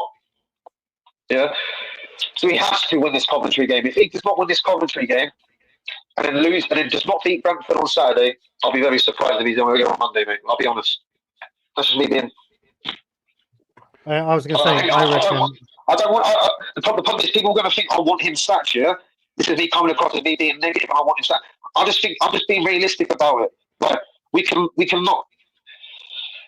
What is it? He's not adapting to in-game situations. Yeah, that are exposing him more in the second season now than what exposed him in the first season. He should be learning more in the second season than the first season. And I'm seeing vulnerabilities more now. People saying we're not having a lot of clear-cut opportunities against us. Well, that's understandable. Yeah, but 15 months later, we're still conceding from set pieces. That's not on. I agree with the set pieces thing, but I will also say that set piece goal that we got scored on, that Arsenal set piece goal was the first set piece goal we had conceded in a long time. I don't know the exact number, but we. Sorry, mate. Remember the Everton game, yeah? And just quickly go back to that for 1 second. Do you remember that little spell where they had 3 or 4 corners in a row, and it was ping pong in our area, and we literally could not defend a corner kick? It looked like a bunch of under sevens, yeah, defending a corner kick, where they were just putting a leg out and they were just trying to like basically stop it from going in the net. Something up like miss-kicking it, volleying it back to his own goal. Yeah, they were just panicky. Yeah. There's no structure at all, yeah, to when we're defending corners. And the fact is that. That's partly to blame on Ange. So that's partly to blame on Ange, and that's also to blame on the laziness of the players as well. Because, like you said as well, like Romero should not be getting done that easy for a header as well. Yeah, he's a centre back as well. That should be a strong part of his game, being strong in the air, not obviously getting outsmarted and IQ'd by another centre back as well. Gabriel obviously showed you the much more street smarts over Romero yesterday, where he obviously used his advantages to his game. And Romero. You could tell by the way the Spurs played didn't even appeal, yeah? They knew that wasn't a free kick. They didn't even appeal it. They knew they got done. The street smarts by Gabriel done them there, yeah? But I thought they had changed the rules this season to where that there was supposed to be less of that allowed in the box. I thought there was supposed to be less. No, it's been changed to protect more of the goalkeeper, but that was on Romero, not Vicario. Gotcha. For some reason, I thought it was just on corners just in general. I thought it was just to stop the pushing and pulling and stuff. But I might have just misinterpreted that announcement. Totally doable. I misinterpret things all the time. But sorry. I was just gonna say as well, like, for Coventry as well. Like, I mean, could you imagine if he does put out a few youngsters or maybe so-called second string players?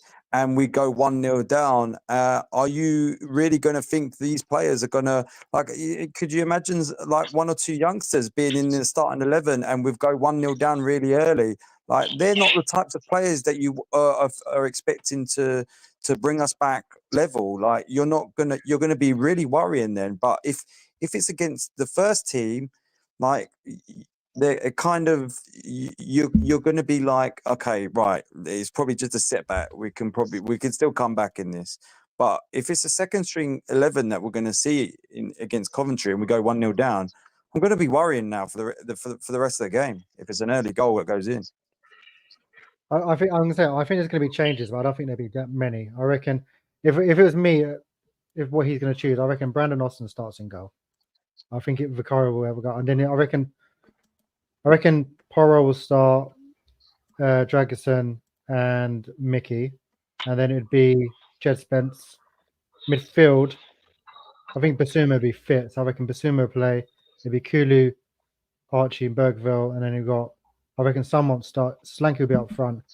And I reckon he'd give Johnson still a go just to give him the confidence. I think I might have missed someone, I'm not sure. I'd say Odegaard. I think Odegaard gets a start. I really do. Odegaard might be on the left end, but I don't know. I think he's going to want to give Timo some time as well because obviously Timo's not really going out there. I know he don't want. I know that, but Timo's not in the long term plans. I think Timo's like a break glass in case of emergency. Like we need something, just chuck him on. I get that. But you got to keep everyone happy, though, haven't you? I think Timo's been brought here specifically for the cup competitions, mate. So we're in the Europa League now. We've got the extra games as well. Yeah, he seems to be a bench player this year. Yeah, so I definitely can see him playing against Coventry, starting as well. I think they're the sort of games he's been brought in for. The League Cup matches, the Europa League matches, the early round of the FA Cup ties. They're the sort of matches I can definitely see him probably starting in. Like, sorry, mate. Oh no! We were just Maddie was saying we've been live for ages. He's right. We've been on for ages. 3 hours. 3 hours. Yeah. Tottenham do this to us, mate. Isn't it? They end up making it go on for like an hour and end up talking for 4 hours about the good times and more the bad times. This is our therapy, so it saves us spending money. Exactly. Before we shoot, are any of you guys going to the game on that Thursday? No, mate, no. I ain't been to Spurs in a few years, mate. I mean... Sorry. Didn't mean to interrupt you, Parker.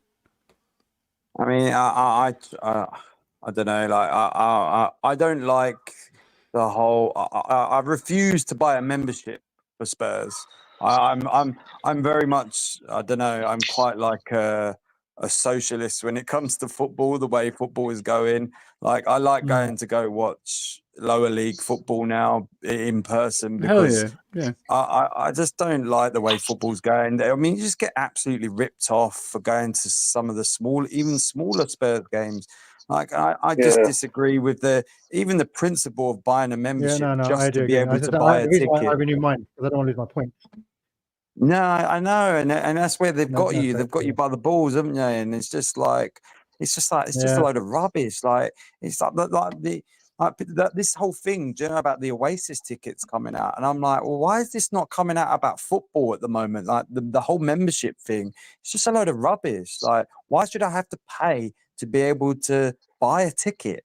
Like that, the principle of that in itself is just bizarre. Like, so if I was to only ever go to one game in the whole season, my ticket, if I even get a ticket that's about £45, it's actually £95 because I've paid 50 quid membership fee. Is it still 50 quid? No, it cost me £60 for the year. Oh. £60. 60 quid. Oh my god, it's gone up. So £60 for the membership. So if I go to one game, £30 on the ticket, and then it's going to cost me about £15 in travel because I live quite far out. Then you got food, so and I'm staying overnight because my brother down. Yeah, so it's just it hurts. But I used to go to like 8 games a season, but I'm probably kind of down to 4 now. Yeah. But this is the thing, like owners of football clubs, if it was up to them, they would get rid of season tickets, in my opinion. Like season ticket holders don't bring anywhere near as much money as I don't mean it in a bad way, but like a tourist fan, for example. So someone coming from America, someone coming from America or South Korea, they're there on holiday as well. And I don't blame them. They're obviously, when they go there, they're going to go to the shop. They're going to spend an absolute fortune compared to one season ticket holder. So if it was up to Daniel Levy, if he could, he would get rid of season tickets tomorrow. Like, and that's just the way football's going. And I'm probably going to go, if Enfield Town are playing, I'm probably going to go watch them instead, to be honest. Sweet. No, I love people that support lower league football. And I've tried to start supporting the MLS just because it's here and it's a growing league. Why not support what's close to you? I got to drive 2 hours to the nearest team, but I've got a season ticket for them. So I get it completely. It's nice to kind of get away from the Premier League at times. But guys, this has been an awesome show. I really do have to end and jump off and get ready. I got to work in a little over 30 minutes. So we got to end her. But I just wanted to say this has been nice. So I looked at the poll and it's 45% Ange out, 55% Ange in. Well, 55% no, 45% yes on should we have Ange out. So it's a little over half would like Ange to stay or at least not yet leave. I'm in that camp. I'm not sure, Jamie. I don't want to put words in your mouth. I think you might be in that camp as well. I'm Jim, but it's got. I think if we don't get the results in the next 3 games, he's going to be in trouble. If we could just put away our chances, if we could just put chances away, we would have won. I can't say enough that. I want Ange to succeed. Like I like him as a person, but I shouldn't get too attached because he got through managers like anything. But I just want our players to start fucking scoring goals. Sorry for my language. But yeah. Let's have this conversation in November, December. If we're in a situation, then I think we're in a little bit of trouble. But I do. The biggest worry for me is that if we don't score the first goal, it's a worry. If the opposition scores first, it's weird. We didn't used to be like that. Last season, we frequently got scored on first, and then would come back and win the game. It's weird how that has changed from last season to this season. And a lot of people will say that's Ange's system being found out. And I think there's also like a mentality thing as well. We always played second half in the south stand, and it's very. Yeah. I don't understand. Like you should be scoring both sides. It's not that hard, is it? It's just a big goal. Right. Like I'm shit at football, but I'm sure I can get a goal from there. Feel ya, absolutely. Well, hey, Dan and Parker, I just want to thank both of you guys for being here. I know this has been kind of a shit show, but I liked it. It was fun. We got some raw emotions. We got some feelings from people, everybody in the chat. Thank you all so much. Yeah, do you guys have any final words before me and Jamie end this thing? Big up Colin and Jamie for letting me on. Thanks for coming on, dude. That's all right. We'll take a brand envelope later on for learning that. Thanks for letting me join as well. Really appreciate it. I enjoy watching your YouTubes, and and I keep up the good work. We'll hope to have you. Can we have you on again? You guys would agree to be on again? We haven't chased you off. You're never awesome, dude. Want to make sure we didn't scare you all away. I was going to say Sorry, I just wanted to finish on this one last little comment. What I can say is the next 2 weeks vital for Tottenham. This will decide pretty much where we're going for the rest of this season and where we're not. Either it's going to be with this manager or it's not going to be with this manager, and we're going to find out. We're going to find out in the next 2 or 3 weeks or so if he's the right man or if he's not. Time for some players to step up too, though. I think there's some players that are not doing him any favors at all, and I think that I agree, mate. It's not 100% all on Ange. It's also on the players as well. You can't just throw the manager under the bus. The players have to take the blame as well. But he's the one who also picks these players, and he's the one who also okays signing some of these players. Yeah? So it's 50-50 on both terms. So I'd say have to see over the next 3 weeks, mate. Hopefully he can pick up the results and get this season back on track and then get some confidence back in the fan base that we can get this season back up and rolling again. But right now, until we get the results, and then we still see ourselves concede a costly, stupid goals from set pieces, you can see why fans like me are getting a bit irritated. That's all it is. You got to understand, us fans have got so much patience now, haven't we? We've learned to. I only want best for the football club, man. I only want to see this. I've supported this club since 1990. Yeah? My mum and my uncle were born in Tottenham. Yeah? I just want to see this club do well, man. That's all I want. I want to see Spurs win some trophies in my lifetime, mate. If that's with Ange or if that's with someone else, so be it. That's all I want to see at the end of the day, man. Tottenham be successful. That's all the fans want to see at the end of the day. We don't have to argue with some fans if they want to keep Ange, or if they think Ange ain't the right person. We just want this club to be successful, man. At the end of the day, that's all we want. But also, I want to see also some consistency from the pro Ange fans, because a lot of those were the ones that were so anti-Conte by the end of it, and I'm seeing loads of them excuses under the sun at the moment, and you need to be consistent with criticism. You can't just keep saying you got to trust it, because those same ones weren't trusting Conte. And it can't just be because Ange says mate a lot and says the right things. Like Conte, towards the end, he probably said one of the most truest statements about the club in general, and that's what got him sacked.